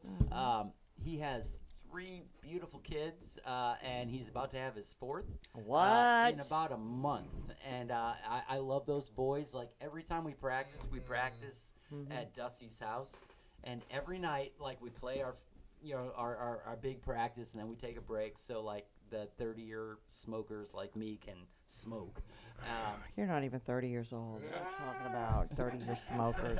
And then we come back in and we play like 2 or 3 more songs just because we got it in us and we want to play some more. Right. But that's when the kids always come down. So like Dusty's kids come down, and one of his kids, Dez, is a prodigy on drums. He's 5. very How old is good. he? Oh my He's God, 5. and He's That's awesome. taking lessons nailing from Joe all the Meyer, simple, probably like, the 4 on best the floor drummer in beats, St. like, Louis. he's No so good. shit. Yeah, Very and good. even Joe's That's like, awesome. Yeah, no, this kid's special. Like he came down and started beating on our drummer's drums when he was 4, and he's got was more nailing rhythm beats. than No, me. that's a true legacy. That's Yeah. a true Yeah, no, legacy. this kid is Good a job. genius. Both his kids, like Henry's such a Bobby incredible Hill. artist, Bobby too, Hill like, procreates and makes Bobby legacy Hill makes some children. beautiful damn children. Here we go. And Good now- for you. And Bobby Hill's gonna have a family. Bobby Hill's got No, some I'm- serious I'm shit. I'm a man of few words. That's why I'm just kind of, Yeah, it ain't the words, baby. Fair enough. Touche. Yes. Touche. Well done. I'm also a simple. But you can call him whatever you want, hey, whatever. No, but this man's gonna have a family band. Seriously, because That's awesome. he's You have a got- He's prodigy. got 1 kid on the drums, 1 kid on the piano, and the other 2 are still crawling around. But we're gonna put an instrument. That's in all their right. hands Dave, as soon as they let's can not stand. sugarcoat it. Henry isn't going to be on the piano. Henry is a born front man. This is Henry true. was born. You have. This I is love kid. that name, Henry. I love So that. this His kid kids has are an named Elvis Henry, Desi, Tell him about the Elvis Mavis, suit. and soon Zeke. Yeah, my next boy. So my beautiful wife, her name's Elise. My eldest son, we named him. It was gonna be Hank Cash after Hank Williams and Johnny Cash. But Right. We stuck with Henry and let him choose when he gets older. And then we got Desmond Idris, we got Mavis Rose, and then little Zeke's gonna be our boy that's coming in January. And yeah, they all play music. Like my wife is a beautiful pianist, can sing her fucking heart out, and my So eldest Bobby Hill does good. Right. Well, look at this guy. He's gonna have a family band. Alright. It's All gonna right, be that's great. what I hear. All right. I just do my jam. I just Damn do it, my Bobby, jam. you made Really? a good band. But I will 100% admit that come January when our fourth child is born, I will be seeing the doctor. Yeah. And there will be We a can't vast afford deference five. in how you can out of that room. We can't afford Well, you five. got girls and boys. I mean, there's really Right, nothing like, else. We're So gonna have we have a daughter who's gonna have literally 3 brothers. right. Poor thing. Actually, no, that's probably a good That's thing. good. Yeah, she's That's gonna have, good. she's gonna have a security She's guard. gonna have detail 3 around brothers her, like, and a 9mm, and guess what? Right. Yeah, Right. she's got this. I mean, I have a 380, not a 9mm. It doesn't matter. This is a girl who could probably kill a guy with a look. Yes. Because we can do that. That's what we do, you know? Yes, I could. My kids, my boys are both taller than me. I made you, I could break you. They still look at me like, Oh, okay, mama. Okay. Yes, okay. ma'am. yeah, no, Yeah. 100%. Well, they were raised in Memphis, so it's mama. Right. Absolutely. Yeah. I went to Sun Studios for the first time back in August. You And, should have been there before Man, they did all. I got the whole like. Did you? Man, I grew up on the type of music we play, and I grew up on rockabilly, Mm-hmm. and a lot of old blues and bluegrass and stuff like that, man. And like going to Memphis, it was one of those things where it was really surreal. But we were in a group with about 15 people, and Mark, who was our tour guide, fucking fantastic. What year was this? It was literally this year. Like Oh, this August. yeah. I've been wanting to go since I was 15. Yeah, but you I wish you would have been there when I lived there, because that's when Memphis was really, really. I mean, it was the shit. I mean, it's changed so much. I wish you could have seen it back then. It was more what you wanted it to be. And that's absolutely fair. I think the biggest part that hit me the most was whenever we were in, the actual recording studio, and Mark, the tour guide, like I said, we were about 15 people, and he was asking question upon question upon question. My 8-year-old boy was answering every fucking question like that. Nobody else answered any questions. My 8-year-old boy, man, was just nailing them off. And then, like, that hit me as a dad, man. I'm Right. like, oh, shit. That- And then, that's like, instant Well of pride. and then Mark was like, Oh right my where God. that X is right where Johnny Cash played. And I'm like, my wife turns around, she goes, you crying? I'm like, Dusty's wiping away the tears. No, I got something in my eye. It was honestly like, we didn't go to Bora Bora, dude. We didn't go to the Caribbean. We went to fucking Memphis, Tennessee. And it was honestly probably the best vacation I've ever been on. Ever. Well, if I can take Mine you was back Amsterdam. like 20, really, Amsterdam, walking around getting high all day long. Christmas 1995. It was beautiful. I'll never forget. Beautiful day. It was a beautiful He day. already knows. Awesome. I was in fifth grade. Oh, you son of a bitch. That's an interesting thing about the Hellbenders is like, this guy here is like a young millennial. And then we've got like You're a all cusper. young he's millennials. a cusper. He's the generation my so-called life. Like somewhere between Yeah. Gen X and the millennials. I'm the most Gen Xer you could ever Gen X. And then we got Alex, who's like, I think I'm a boomer. And I'm like, oh. He's a boomer. If he was born in the 60s, Yep. he's a boomer. He's a He's a boomer. I'm a boomer. boomer. I already know. And so it's really interesting, and Wes and Aaron kind of fall on that spectrum too. Like our band like spans like three or four generations. But what's so wild is that no matter how old you are, the music is, there's no age on the music. Absolutely. We all If you're know on the the same music, page, you're on the same regardless of how page. old we are. Right. You know, I grew up, so I got to tell them, I got to brag a little bit. So I'm going to drop a name here. My daddy was a luthier, and he used to make guitars. And right next door, our neighbor was a taxidermist part-time, you know, because in our little neighborhood, a blue-collar neighborhood, everybody worked at GM. So next door, his part-time gig was taxidermist. Mhm. Chuck Berry loved to hunt. Yep. Chuck Berry used to come over next door, drop his animals off, and then come over to my house. He'd bring Ingrid, who was his daughter, who's still my friend, and my daddy made him a guitar. And they used to jam in my basement. Now, I was 5, 6 years old. I had no idea who this was. It's just another What kind guy. of childhood is It's that? My Some dad dude is playing making the a guitar for. He Yeah. made all three of, well, there was 6 of us, but actually at the time there was only 3 of us. He was making guitars for everybody. Not a big deal. And so, yeah, I mean, so I grew up when Casey started, it was 1967. I was 5. Mom, he's doing it I was again. 5 years old. Doing what again? I was 5. So, I mean, but my daddy loved all genres of music. So, Herb Albert and Tijuana Brass, the Nice. Whipped Cream Girl on the album. I She have just that turned like album. 67 or something like she that. did. Probably Something like still that. It was on beautiful. Facebook. It was very cool.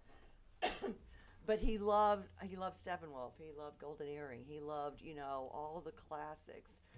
Wait, from the Golden 70s. Earring. Are they the ones that sang Twilight Zone? They're the ones that sang Radar Love. Radar Love. They didn't sing the Twilight Zone? I don't know if they did or not. I No. don't care. I don't think they did. No. God damn it, I'm looking The Twilight, it up, that's 'cause like the 90s. No, the Twilight Zone was absolutely No, early 80s. the Twilight Zone was Not the was show, Twilight the Zone. song. No, that was The show was the 60s. Yeah, right. Okay, No, I'm no, Googling that this because song- technology allows me to. yes. No, that song was way I'm gonna past stay that. out of this conversation. Let me 'cause drop I'm a too deep young cut. for How about it. string driven thing? Oh my God. Going to the circus. The Twilight like Zone by that. Golden That's Earring. old Casey. Really? Yes. Okay, I'm What old, year was but that? I'm not senile. I don't know. It depends on what you're smoking, Well, isn't it? I smoked a lot over the last 30 years, so I might be a little bit brain dead. Really? I did not know they did this song. 1982. So you were a Oh. sophomore in high school? No, I was- a sophomore in college. Yes. Yes. Sophomore in college. Yes. Yes. And the first time I ever sang was at Stages, 1983. There was a little band called the Jets, and my buddy, who I went to high school with, Bobby Flynn, he threw me. He says, "Okay, it's your birthday today," and he threw me out on stage. He said, "You're gonna sing Joan Jett's I Love Rock and Roll." I said, "Okay," and I jumped out there. I mean, this was. I mean, if you've ever been to Stages, I don't know if you guys ever been, but I mean, it was like it was always a sea of people. I mean, it was always packed. This is one of the bars in Illinois. And yeah, first time I ever sang out in public, I You was still like, singing? "Yeah!" No, not in public. No. I sing in my truck. It's a whole concert thing. I play my drums in the truck. It's a whole concert thing. But yeah, Damn right. it is. I'm a Rush freak. A Rush freak. Oh, My Rush. nephew So I is know a every Rush freak. freaking. I know every. I know all the drum licks on the. My young nephew, who is merely in his 20s, knows more about and appreciates Rush more than I do. I like Rush, but my nephew loves Rush. It's a total nerd band. When they first came out in the 70s, I remember because I'm such a music freak. Now, speed forward all the way to high school, and my friends were like, "Okay, who's the newest? What's going on with music?" Because I was I'm just a complete nerd and an idiot when it came to music. Yeah. I remember this, running into the library where we always met, "You gotta hear this band. Oh my God, it's 3 guys from Canada. They freaking kill it. Their drums are octagon shaped, they're electric. Oh my God," I'm just going on and on and on. And my friends are going, "They suck." I said, "You people are idiots. Are you out of your fucking mind?" I said, Rush is a "Are very you out of important your band. fucking mind?" This was like 1978. I'm Neil going, Peart "You is people are untouchable, out of Hey. your flipping mind." Yeah, but Rush- then half the people that were hearing Rush back in those days were going, "What's this new Led Zeppelin song about?" No. Rush is a very when they started important playing them in band. Cincinnati, that happened. It was a No, real it thing. did not. This is what you get. You know what you're Cat, gonna cat, get? cat. You're getting a sound effect. Here we go. Oh, Do shit. it. Oh my god. Cat, Rush is an important band because Rush gave bass players hope. It really did, though. No, Like Rush. Primus, it's like, oh, wait, I could be in No, front. No, Rush and Primus are good for bass players for two drastically different reasons. No, you know what I like the bass the band that has some killer bass lines, and you're gonna laugh. REO Speedwagon. Absolutely. Golden Country I is feel one like of my this is the favorites. It's like 15th time you've mentioned REO holy Speedwagon shit. tonight. No, but REO they- Speedwagon has got the best bass lines in their songs. I'm like, holy shit. Well, and then when They you really get into do. 80s and 90s rock, Guns N' Roses, Duff McKagan is one of the best modern bassists. But I can't stand Guns N' Roses. And I get Me you. neither. I get you. I Can't but stand them. can't. I'm a stagehand. I work the shows. It's Oh, like God, I I'm cannot. sorry. Now, when the last time they came, Richard Fortas got to play with them, so I was right underneath him. I texted him. I said, "I'm doing sound. I'm right underneath you under the stage." But otherwise, yeah, Axl was very subdued this last go around. But otherwise, Well, he's I'm just old. not a huge fan. No, He's I'm worn out. scared. I was a fan of Duff McKagan specifically just because of how melodic Right. he was and how much he contributed underneath the composition. He Right. was just a really skilled musician. You want to talk about bass players that are awesome, aside from Dave, because he is genuinely genuinely my favorite bass player. But there's this band out of England. They came out around the end of the 90s, the early aughts, called Gomez. Yes. And they play such a melodic bass line. And that's one of the things that made me fall in love with Dave as a musician is, like, he doesn't just like slap, like I play with a lot of slap, rockabilly kind of bass players where they're just all about being aggressive and loud. But Dave does this thing where he like kind of dances around our melodies in such an incredible way, and it always makes me think of Gomez. And this is one of those bands where everybody could play every instrument, and when they play live, like, they'd play rotate like it was a grade school volleyball game. We really could though. Yeah, we've got 3 drummers in the band. We've got 4 guitarists in the band out of 6 people. Yeah, we could all just shift to the left practically every other song. As long as I don't have to move, I'm okay you with know, that. But okay, so my ex is a badass bass player. He's freaking awesome. I mean, I would have to say number 2 in the city, only because I know his talent. And what I learned about being a bass player is a lot of times, no offense to some of these other guys, they don't know the whole song and they don't play. They just follow the guitar player. Nothing wrong with that if you don't know the song, but I find the bass players who know the song and play it, it's a much better sounding song. Well, Oh, okay, 100%. So when you're So, talking right about there, this guy that guy dancing, right doing there, all this stuff, it's 100%. because he knows the song. Well, Dave's and I know driving this a because lot my of our ex, songs. I would Yes. watch him painstakingly learn song after song after song, and he would play it over and over and over and learn it. And this guy's deaf in one ear. He's amazing. He's Hell yeah. freaking phenomenal. He was the youngest bass player to play with Gene Lynn. Do you remember Gene Yeah, Lynn? I've heard that. 17 years old. My ex is Oh wow. stand up. Yeah, 17. Stand up. He played at the top of Stouffer's, in the revolving restaurant. Yeah. Where they wore white dinner jackets. Yeah, they had the whole this is the Playboy tuxedo Club look, was still yeah. here. Oh shit. My parents went on their first date at the Playboy Club. Yes. And I still have their key and the tray they put it in for their first date. The Playboy Club means a lot to me because It's a I freaking awesome exist place. because of the Playboy I Club. got hired there, and then they shut the doors 3 weeks later. Oh, I was like, I was That's 19. not a I was cause like, and effect. yes. Of course, my daddy's like, I'm glad you did not walk. Of course your dad said that. It's not like you were a PT. I can't believe you were Come going to on. do that. I was like, what, Dad? You know? But yeah, no, it's My guidance it's, counselor was a waitress at the Playboy Club. it's not that bad. I No, mean, it's a gentleman's That's club. where you went for a good steak, great jazz, good like everything, cocktails, everything. Like the Playboy Club is not like going to Larry Flint's Hustlers Flint's. Club on the East Side. Like this was was high just- It was, society. it was, It was yeah, it was distinguished. very hoity-toity, and it was very regimented. It's like being a cheerleader for the Cardinals or anything else. You had to wear a uniform. You had to do this. You had to do that. It was all about image. Mm-hmm. So now, when you want to get retarded and slutty and retarded, then you jump over, the east side and do Right. whatever you got to do. And that's where the real money was made. But that's another story. Right. We'll just kind of put that over. It still is. But seriously, like when my dad took my mom out on their very first date ever, my mom's dad, my grandpa, took my dad aside and said, "Here," Here's the and key. handed the key and said, "Take her somewhere nice." The and key and, was and the the big Playboy thing. Club was somewhere nice. Yep. And they fell in love, and they had 2 kids, and my dad passed away a couple of years ago, and God rest his soul. It means a lot to me that I still have that key, and Very I can look at that every day and say, this is how my family began. And it's a Playboy Club, Right. and all these people that don't know what that really meant in the 60s, It was a big deal because it was, it was just, very much just like Gene Lynn at the top of the Stouffer's restaurant. I mean, he had a band, it was jazz, and, here's my stupid ex, 17 years old, with his stand-up, with upright bass. Mm-hmm. I mean, he's a phenomenal bass player. That's all I can say. Now, I grew up on upright bass as well, actually. I'm going to get it when he dies. It's in the will. I grew up with there were 2 basses that my dad used. He was a jazz bassist as well as being a lawyer on the side, but he called that his side gig.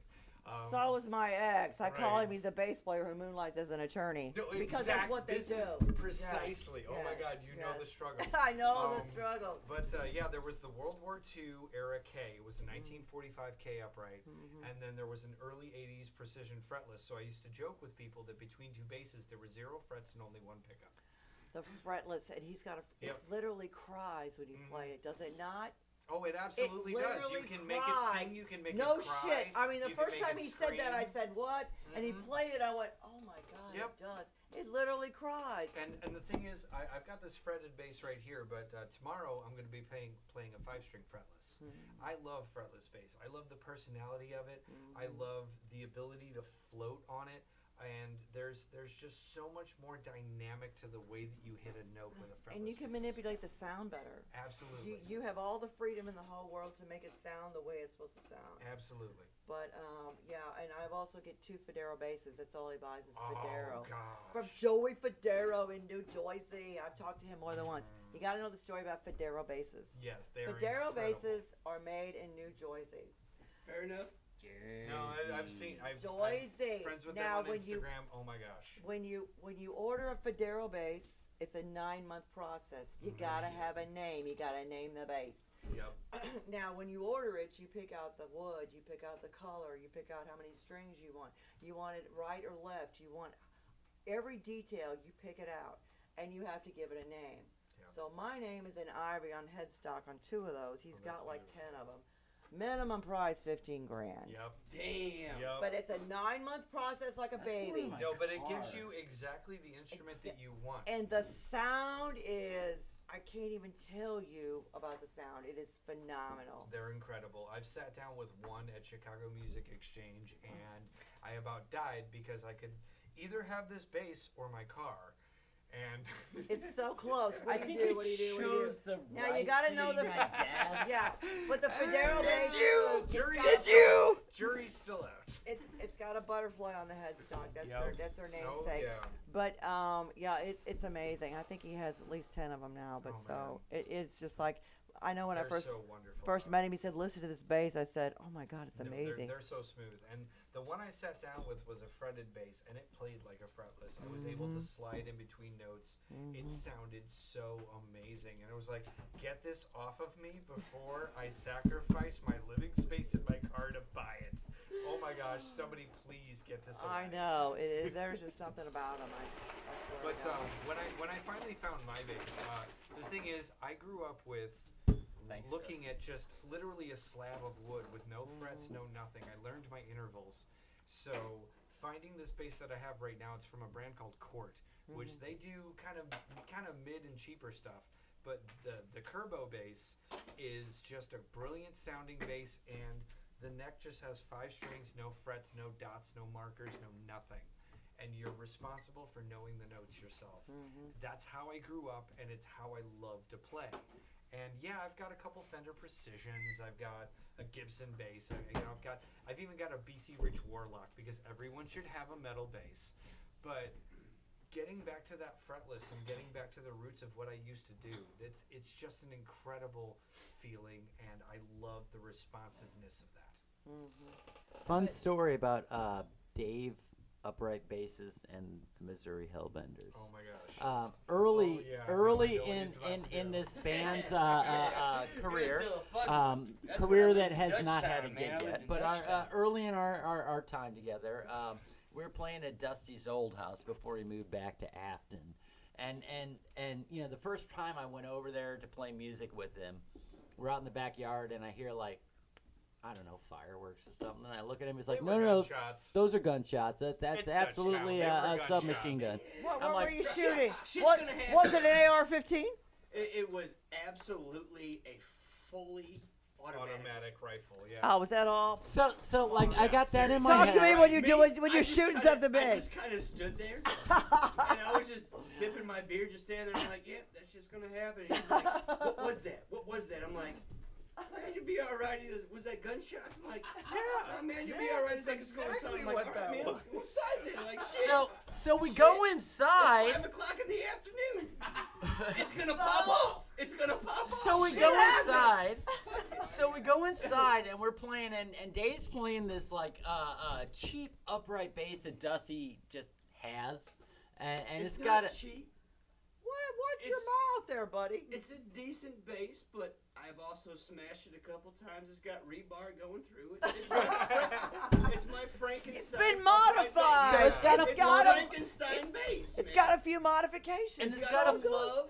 It's and a got some floating love. bridge, Yeah. and we're playing this. We're just playing one of our songs. I think it was probably The Whole Damn World, and we're playing, and all of a sudden that bridge just collapsed, and the popping sound it made Was like a scared gunshot. the living shit out of Dave and myself. We were Right. both like ducking, and Dustin's like, I laughed my ass No, off. he started. He had like a full belly Buddha laugh going. And I'm just and that was the frozen moment 'cause the I'm like, what Hellbenders just bonded. He's Like, that was "Oh like my God, I'm so my favorite sorry. I'm moment, so I think. Oh my sorry." So God, what caused it? What I mean, what was so that? the bridge She's wasn't got actually bars held of on metal by sticking anything, through it, like, and it I'd had be no sorry glue, about no that. nothing. So just regular playing. Unfortunately, Was it dry? It got just loose enough that it flipped. Oh my God. And Yeah. the string just And I wasn't even I wasn't pulling it like a rockabilly bassist. I was just playing like a jazz bassist. That's how I learned. Right. And yeah, this bass just, it had no glue, no support, no nothing. And one day it just decided, nope, I'm done. And Oh it just my flipped out. It sounded God. like a gunshot. And I stood there frozen in fear because I'm like, I just killed this person's upright bass. Oh my God. Oh, He's going to march Jack. over here and knock my head off. Oh my And I'm just God. laughing. That's the he's moment got we this realized Buddha, Dusty's like, the nicest guy on the belly, face of the yeah. earth. He's like, got this like "Oh, belly cool." adjust laughing going on, and it's like, All you okay, gotta do is we're pull good. the fucking strings up, put that bitch, Oh yeah, It's fine. yeah, It's and fine. it's It'll be still all sitting. right. It's We sitting need some there. duct tape and glue, man. We got this. Seriously, So good. yeah, it would have worked just fine. Oh my God, that's hilarious. That's my favorite Hellbender stories Yeah. so far, but that's only because we haven't gotten on the road. Yeah. And I've been on the road with Dave, with you know, a bunch of circus freaks and burlesque performers. So we've got a high bar set, Yeah. but I thoroughly believe that the best Hellbender stories are waiting for us to get the hell out of town. I love St. Louis, and I wouldn't want to play anywhere else more. But I am looking forward to like getting out and playing around. Well, you should grab up some of these other bands and do like a touring thing Oh, yeah. because it works out better We, that way. we've got a couple bands that already want to work with us in that front, and they do regular road trips out to places like Chicago, and they go to Indiana, which Indiana and Ohio are amazing because you can hit up a weekend road trip, and each stop is 2 hours Right. away from the last one. So yeah, we've already got some great possibilities in that. And I hope one I'm of them is working the Brother Lee, contacts. because I really want to play with Brother Lee. Oh, he's. Let me look. I into believe that. in you. That is a badass band. They are. There's love just so Brother much Lee. talent. Like, Absolutely love them. is Sean Kamens playing with them? No, Sean Kimball is the name of their bassist. No, violinist. Oh, no. What band is he in? Like, that guy's really good too. I'm good. There's I'm just at so half much mast. talent I in St. appreciate Louis you. that I'm like Oh, I know. rediscovering and learning about now because I've been under a rock for a few years. Well, the rock is move the rock. Get The out of rock's way. gone, And baby. now it's time to come out into the sunshine and see what's really going on. Right. For yeah, sure. I can't wait. Okay, so I have a couple of announcements. You guys want to do one more song? Yeah, It's like 10, 20 right We will now. do one more song. Okay. I'm very much looking forward to that moment I can step outside and have a cigarette. Wait, go have a cigarette now if you want. Are you gonna play Do you like need one? some like heavy metal songs that should be on WWE 2K19 before we start? What? Do you want that? Not really, but Why did you even ask? I wouldn't don't mind know. smoking a couple drags off a Well, cigarette. go smoke. Go I don't smoke. want to be rude. I already took. Hey, tell them Wait, something you intimate went, and you went interesting. peed in front of us. You're good. I closed the door like a gentleman. We believe in you. Oh my gosh. So while these guys go off on a smoke break, I've got a couple things I gotta say. So we've got so this weekend in music we've got Friday night we got the Road to Point Fest Session 1 Round 1. Thank goodness the Road to Point Fest is coming back at 105.7 the point or 105.7 the point right. 0.7 the point. That's yeah, too many times to say the point. 105.7. Absolutely, you nailed it. So at Pops, of course, which is the place. Atlas on Fire, Misplaced Religion, All on Sides, Greyflower, Ton, and The Intrusion. So good luck, guys. It's gonna be a killer show. All these bands are freaking awesome. They're young, they're hungry. Yeah, they're great. And then let's see, Diamond Music Hall this weekend, Friday night. Mike Matthews has got a Jimi Hendrix tribute, which is freaking on point. They're great. Their special guest is going to be Walk On. I guess they're going to open for him. And then Saturday night, Trixie Delight will be there. St. Charles Music House, Friday night, Euphoria. Saturday, Shiver. And then Sunday, John Shanahan is doing his matinee show around 3 o'clock. Charlotte Pub, Friday night, Destroy the Future. And Saturday night is Sunset Strip. And then the shirt I'm wearing is, okay, so Bill Lister, who's the band Infringement. Oh yeah. He's like, oh, these guys sound great. So he gave you props earlier on my feed earlier. Oh, So. absolutely. Thank you, He's- Bill. Yes, Infringement's playing at Rebar on Saturday, and right next door we've got Kapow at Salvatore's. Now, Sunday is a special day because I'm hosting a what is it called? It's more of a celebration of life. My sister Jill lost her son, Danny, to suicide a few weeks ago. I know, 22 years old. Just got out of the service in April. And so we're doing a celebration of life, suicide awareness, et cetera, et cetera. So the only donations they're looking for is, hugs because, he was in the military, so the funeral is paid for. Absolutely. So we've got some badass talent donating their time. It's going to be a Diamond Music Hall on Sunday. We start at 12 o'clock. John Shanahan's going to kick it off. Then we've got Guy Kingsbury, Tim Levine, ALI, Sunset Strip, Samurai 5, Happy Ending Band, Trailer Park Hero, Walk On, and we saved the best for last. Wrath of Khan will be finishing up. So you guys want to come out, hang out? Yeah. So it's going to be a killer day on Sunday. So, but yeah, Shanahan's going to start it out at noon because he's got to boogie over to St. Charles Music House to do his afternoon gig. So, but yeah, it's going to be just a day of celebrating his life and, handing out flyers about suicide awareness and just, helping this kid out. Absolutely. Or helping his family out. So that's shout out to my girl Jilly. And Charlotte Judy, of course. So tonight is the open jam at Charlotte Pub where all the best musicians play and the music matters. If you've never been to Charlotte Pub, you've got to be there. Definitely played it I'll once put it or on my twice. list. Don't know if you know the name Sam Bam Colton. Do I know Sam Bam Colton? It takes a village. Are you kidding me? It takes.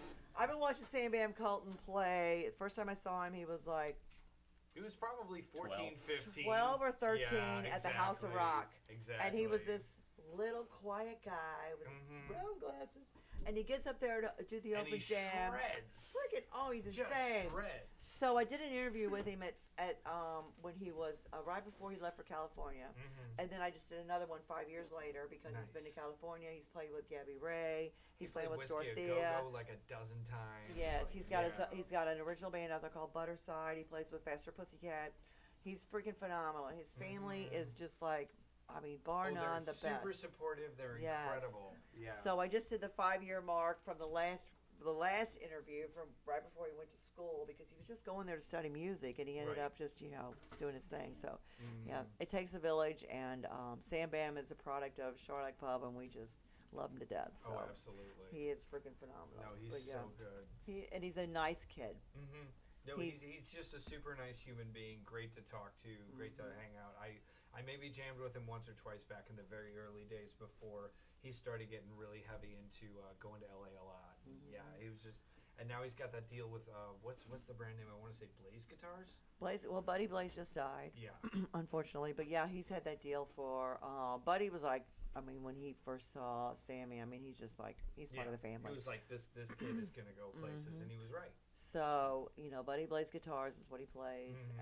and just, it's just when you're with Sam Bam, when he first started hanging out at Charlotte, we adopted him, and he's just like our prodigal son. Oh, so, absolutely. and he's just the nicest. Mm-hmm. He's still, when I look at him, I still see that little. That little That 12-year-old, little like kid, 80-pound And he's got kid. that smile, and he's just a sweet. All he wants to do is play guitar, and that's all he does. And he does it with he does it with like a Van Halen level smile on his face, like how there was Oh always no, that he like, loves playing guitar.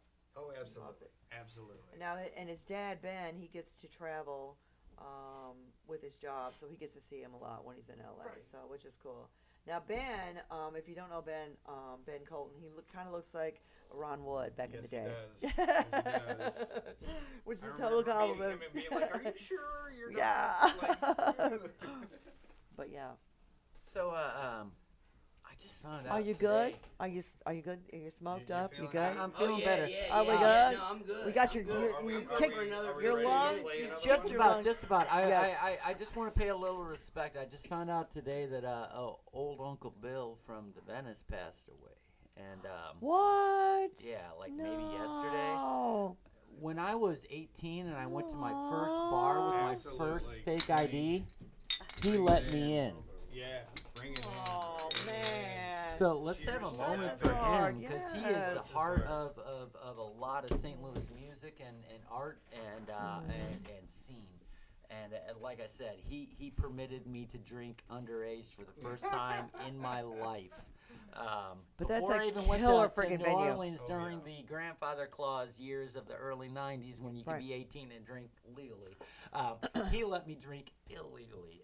So heart out to him, man. Yeah, Absolutely. definitely. Absolutely. Bless his heart. And on that note, And on that note, you're we going to do sing have another one song. more song. It's, Yes. it's one of our more lively songs. I do always have to point out when we play like the faster stuff that we have electric guitars and pedals and a Point Fest drummer and all sorts of things that normally happen during these songs. But I've always believed that if you can't strip it down to 3 people and a couple acoustic instruments, then maybe you Yes, you didn't do it can. right. So like. You can do whatever you want. That's So- the beauty so- of being an American.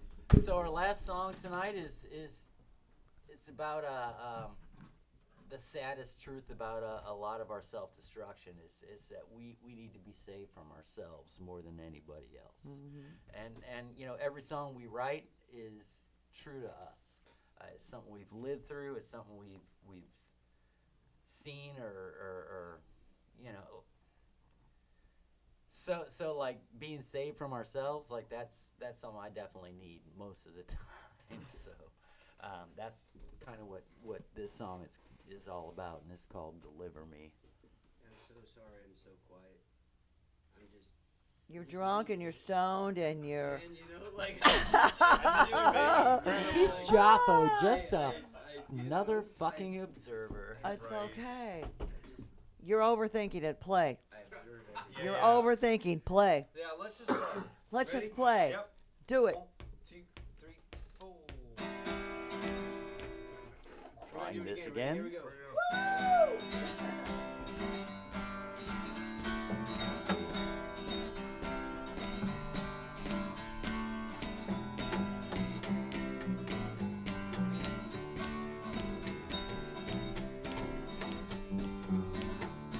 Who nailed me to that cross? It went beyond the road.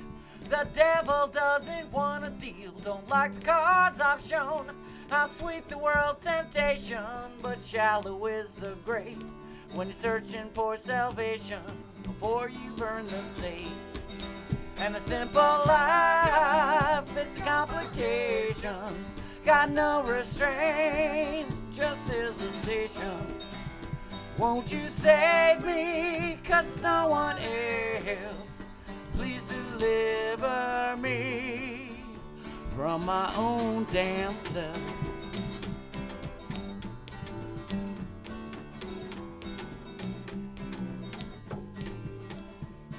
Well, thoughts and prayers won't help, 'cause the universe don't care. No one owes you anything, and the world ain't never fair. And if the Lord's my shepherd, then I am his black sheep. As empty as that promise I never planned to keep. And the simple life is a complication. Got no restraint, just hesitation. Won't you save me, 'cause no one else. Please deliver me from my own damn self.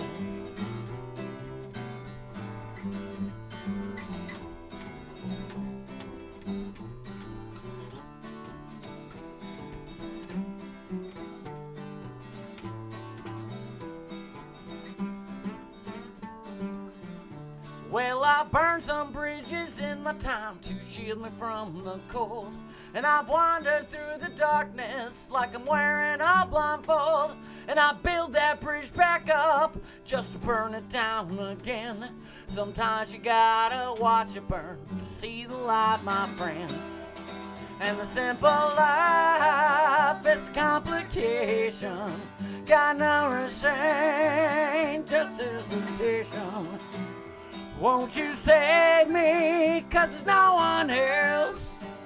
Please deliver me from my whole damn self.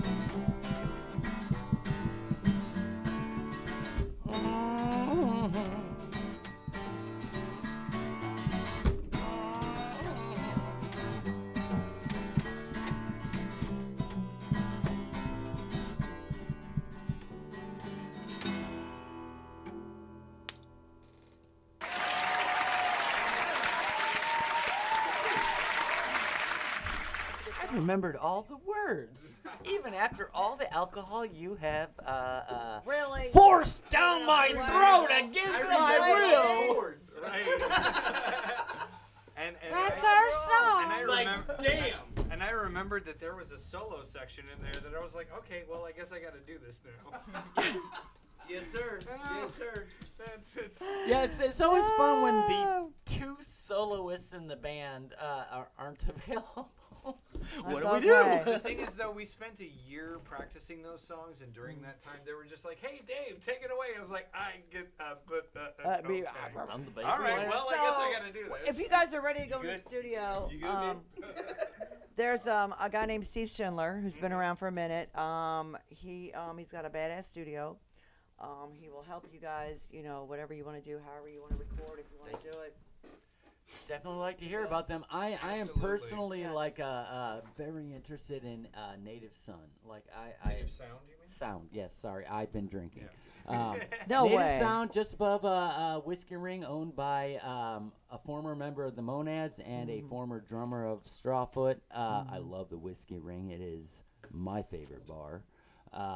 But just above that is this sound studio with like incredible engineering and production. Like they listen to you and say, you know what this could use. Yes. And they're right. And they're right. They're That's always the right. point. That's Not the big thing. that's the big thing. Yeah, you're right because You think you're Jack right. White would have Yeah. wanted Pokey No, if Pokey hadn't started here in St. Louis at Native? But Ben Marjak at Native Sound, he's incredible at what he does. He's got a great sense of what every Wait. band. Yes.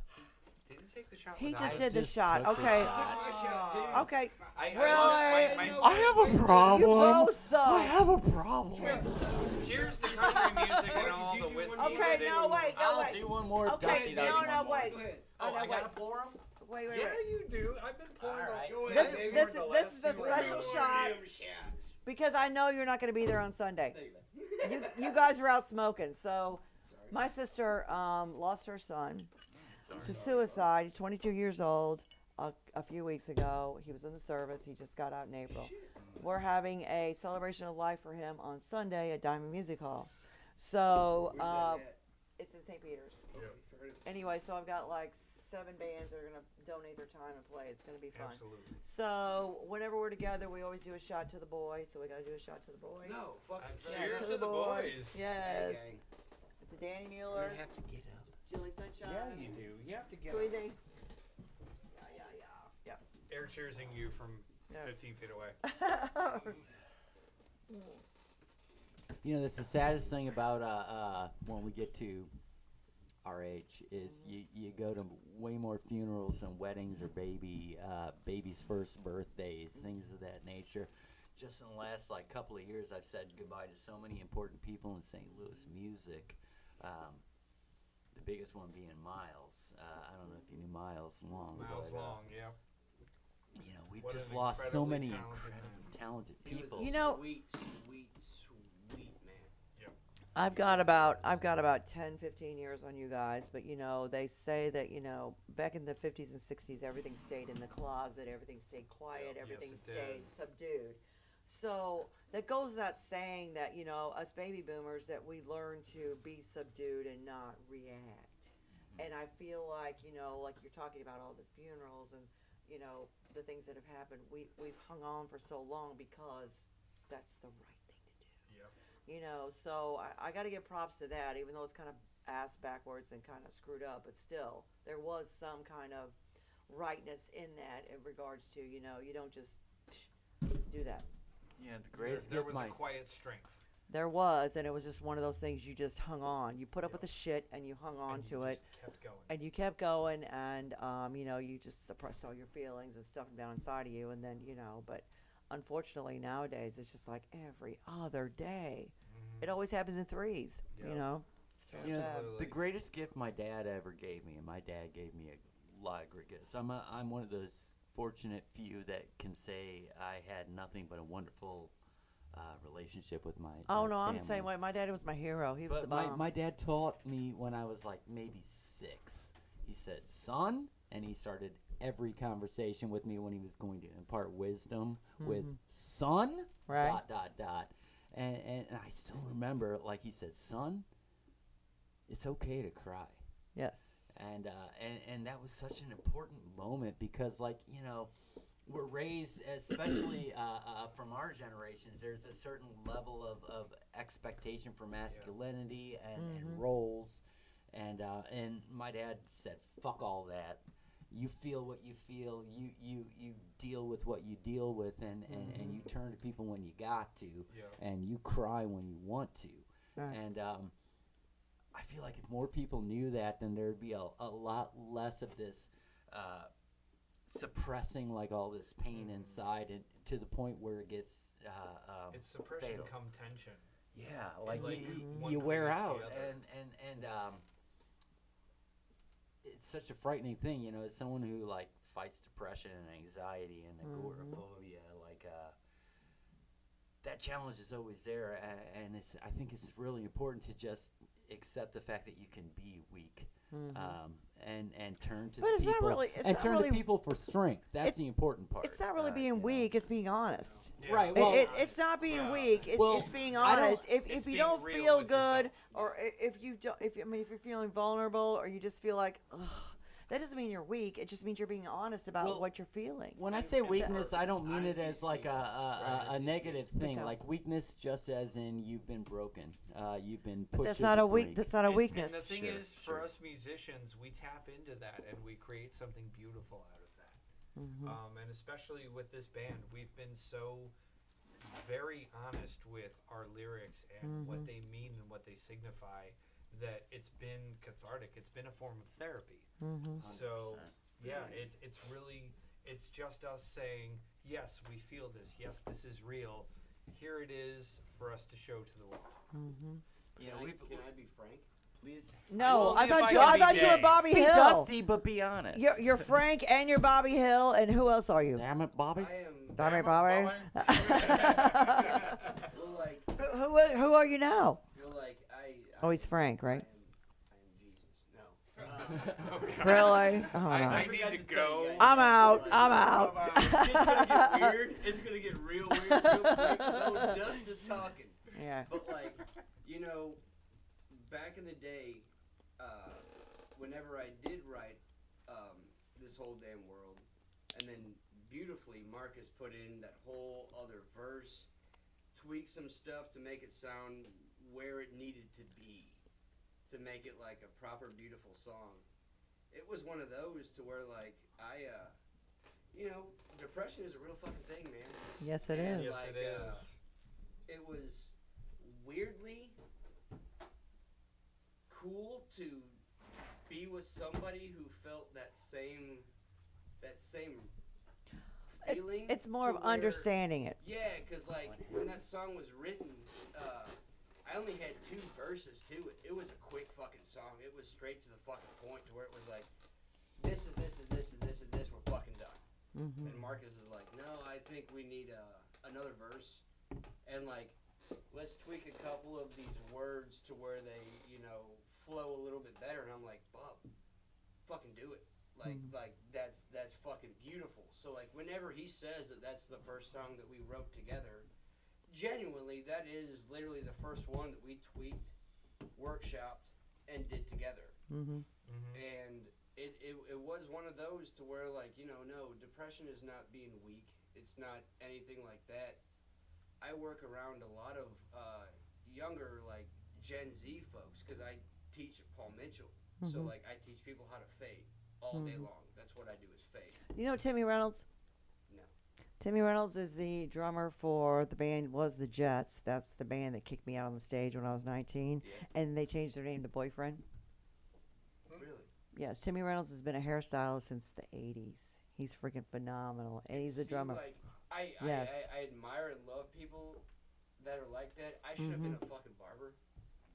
Like, all I gotta do is learn how to straight shave. That's all beside the point. But my point though is that like, being around all these Gen Z folks, Doing who are, fades.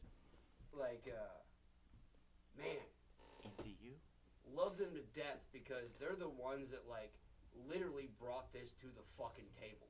It was my generation, like the older millennials, that were like, okay, this is a thing. It was them that was like, no, there's a fucking problem. Right. But And we need to deal with this And shit. we need to do something we about it. we yeah. do need, but you know what? I mean, we need to. I mean, it's such a gray area because of the fact, like I said, when born in the '60s, you hide all that shit. You don't Yeah. you Of don't bring it course out. you did. Absolutely. I did all of it. So then it comes into the next generation, which is you guys. So it's like, how do you We deal were with it? apathetic. And then how do then you- the millennials were very on top of it, and now like Gen Z is like actually creating like approaches to. And customers were battle just it. confused about the whole situation. Right. We had no clue what was going on. All I know Right. is I like Claire Danes. Yeah, She's no, cute. Claire Danes was super cute. Okay. She still is. What Yes. are you talking about? I'd marry her I'm not- today. I was if going to she'd say, have yeah, me. Claire Danes, will you marry me? Right. That's actually kind of a thing. Every radio spot, I ask somebody famous to marry me. So now I just did that. There you go. I feel good. That's awesome. That's Yeah. cool. No, but then we've got to get to the point where something has to be done, and not. It seems like it's just like it just keeps getting worse. In other Yeah. words, there's no end to it. And will there ever be an end? We don't know. But I mean, it's like it's gone from the extreme of don't tell anybody, just keep your mouth shut, to now it's like everybody's got it out there, and Sharing now everything. it will.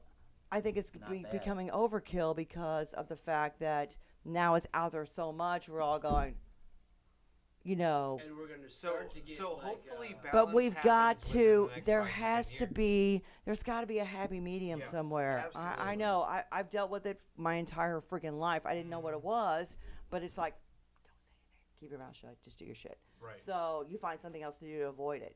But it's always going to be there. So, but where do we stop, or where do we get to the point where we say, it's not as bad as we think, or is it as bad as we I think? as Well- long as you have very strong friends that you're around, and Right. like, That's Support exactly system what I is was key. going There's- to say. but I'm there- not Support system talking is about key. Family, Right. Per se, bloodline family. No, I'm no. talking No, family about doesn't count Sometimes- because sometimes you it can't. does. You can't pick your Sometimes it family. You can does. pick your friends. And like, So- having Oh, you can strong pick your family. Like literally, They're my when- family. When Right, we you're right. started This I band, chose them. When we started this band, Wednesday nights it was this whole amicable thing to where the three of us talked that Wednesday nights was the nights of band practice. Yep. Dude, I was going to therapy. I was going to therapy because like I had old shit building up. My point though is that that's whenever I looked at my therapist and I'm like, I'm a dip. He goes, you're what? I got a band I go, dude, like, we got to the point to where all those things were done, and now we're talking about theological shit, like we're talking about God and fucking, like, aliens and shit, like, you know, like, I like that shit, but I can't be high coming to therapy, so, like, And you don't. Right. I always did. Hey, let's face it. You don't need to spend $200 an hour to talk with somebody about conspiracy theories. No, okay? no, You no. can talk no, to me for No, we free. just there just needs to be an answer. There needs to be a Yeah, reason. truth. There needs Your to be. friends, I honestly believe more than anything in this world, and it's like not a knock against anything else, but my friends in my life, these fellas too. That's kind of my point. Is that like that override did? I don't know if that's a thing. Override did. It override did. Override did. Overrode. The Wednesday fucking therapy sessions to where I'm like, you know what? I'm playing music with my fucking buds, man, and I look forward to that every Wednesday night. Still to this day. To this day, man, I have almost 4 children. I work 2 fucking jobs. I have. He's a got 3 and a mortgage. half. I've got Yeah. fucking bills I gotta do. My favorite night of the fucking week is Wednesday night. Whenever I play music. So Same. maybe Wednesday is my day. Beautiful time. I release all my bullshit. We fucking jam. so that's your cure. Yep. That That's is my your thing. cure. That's your cure. That no, And that I is your smoke copious cure. amounts of That weed. is your cure. That is your cure. That is your Whiskey and weed that is how helps. you Shit. deal. So we need to figure out if we can how to get that cure or that deal to everybody else that has an issue. They all just need to start a band. Give That's what it people is. Musicians, man. Yeah. Or we just federally legalize weed so everyone can Fucking do have it. whatever they wanna do. Yeah, weed's not always the answer because guess what? I love the smell of it, That's a great but when I answer smoke for it, me. it's like drooling and retardation, like overkill. Oh no. Yeah, I'm already stupid. I don't need anything else to help me, so I get it. Well, I'm a trained professional, and I highly recommend and endorse it. Of course you do. There's nothing wrong with I that. just recommend and endorse music because Right. music and creativity and bringing groups of people together to fucking create beautiful, something, man. it's incredible. No, it's beautiful. He's absolutely right. And this has been therapy for so many of us, and each of us in the band at one point in time has looked at the others and been like, I really needed this, guys. Yeah. Right. That Yeah. is everything. That sentence is so much. I think that my idea of the absolute cure, not really a cure, but one of the answers to depression is the fact that you don't feel alone. And that's the whole thing. Yep. It's how you get to there, to whatever your interest is, or whomever you're with, or whatever you're doing, or whatever.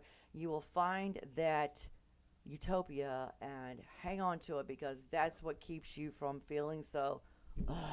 100% That's cat. what Absolutely. that's what I feel that it is, and so Your utopia is you found it, here it is. And I think that if everybody found it, they would not be in that hole of loneliness and just suckiness and just horrible. They need to find their niche.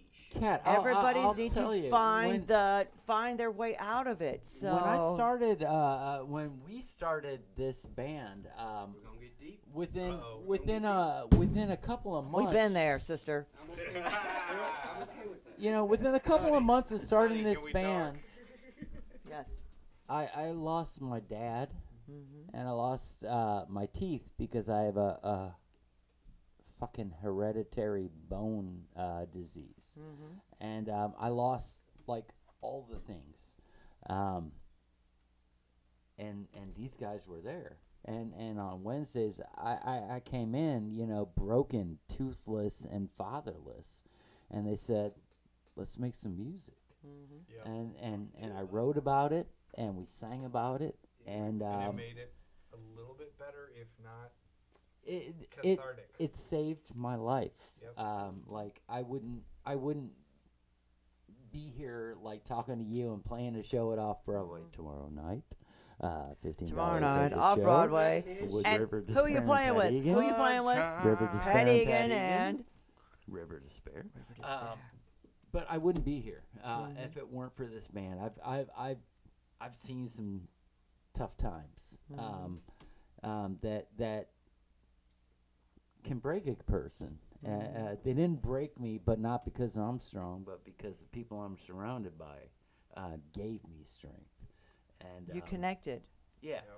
You connected, and it all works, you know. So it's Dave is my brother. I've known this man for 12 goddamn years. Like the day I left my wife and moved to the Hill, the first person I talked to was The Dave. Hill. He walked out of his house right next door to mine and said, "Hey, let me warn you about our psycho neighbor." Yeah, oh God. And I did have to warn him about the psycho neighbor. That was legit.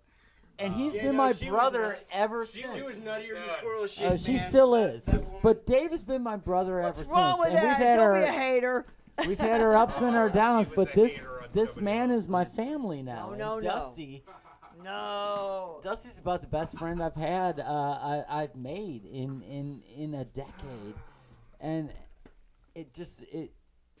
it's pretty meaningful that we all get to play music together. That's awesome. That we all came together. And awesome. tomorrow night, Off playing it. Broadway. It's gonna be off the off chain. Broadway, It's gonna be off the chain. It's a debut for some of us. It's a return for some of us. Introducing.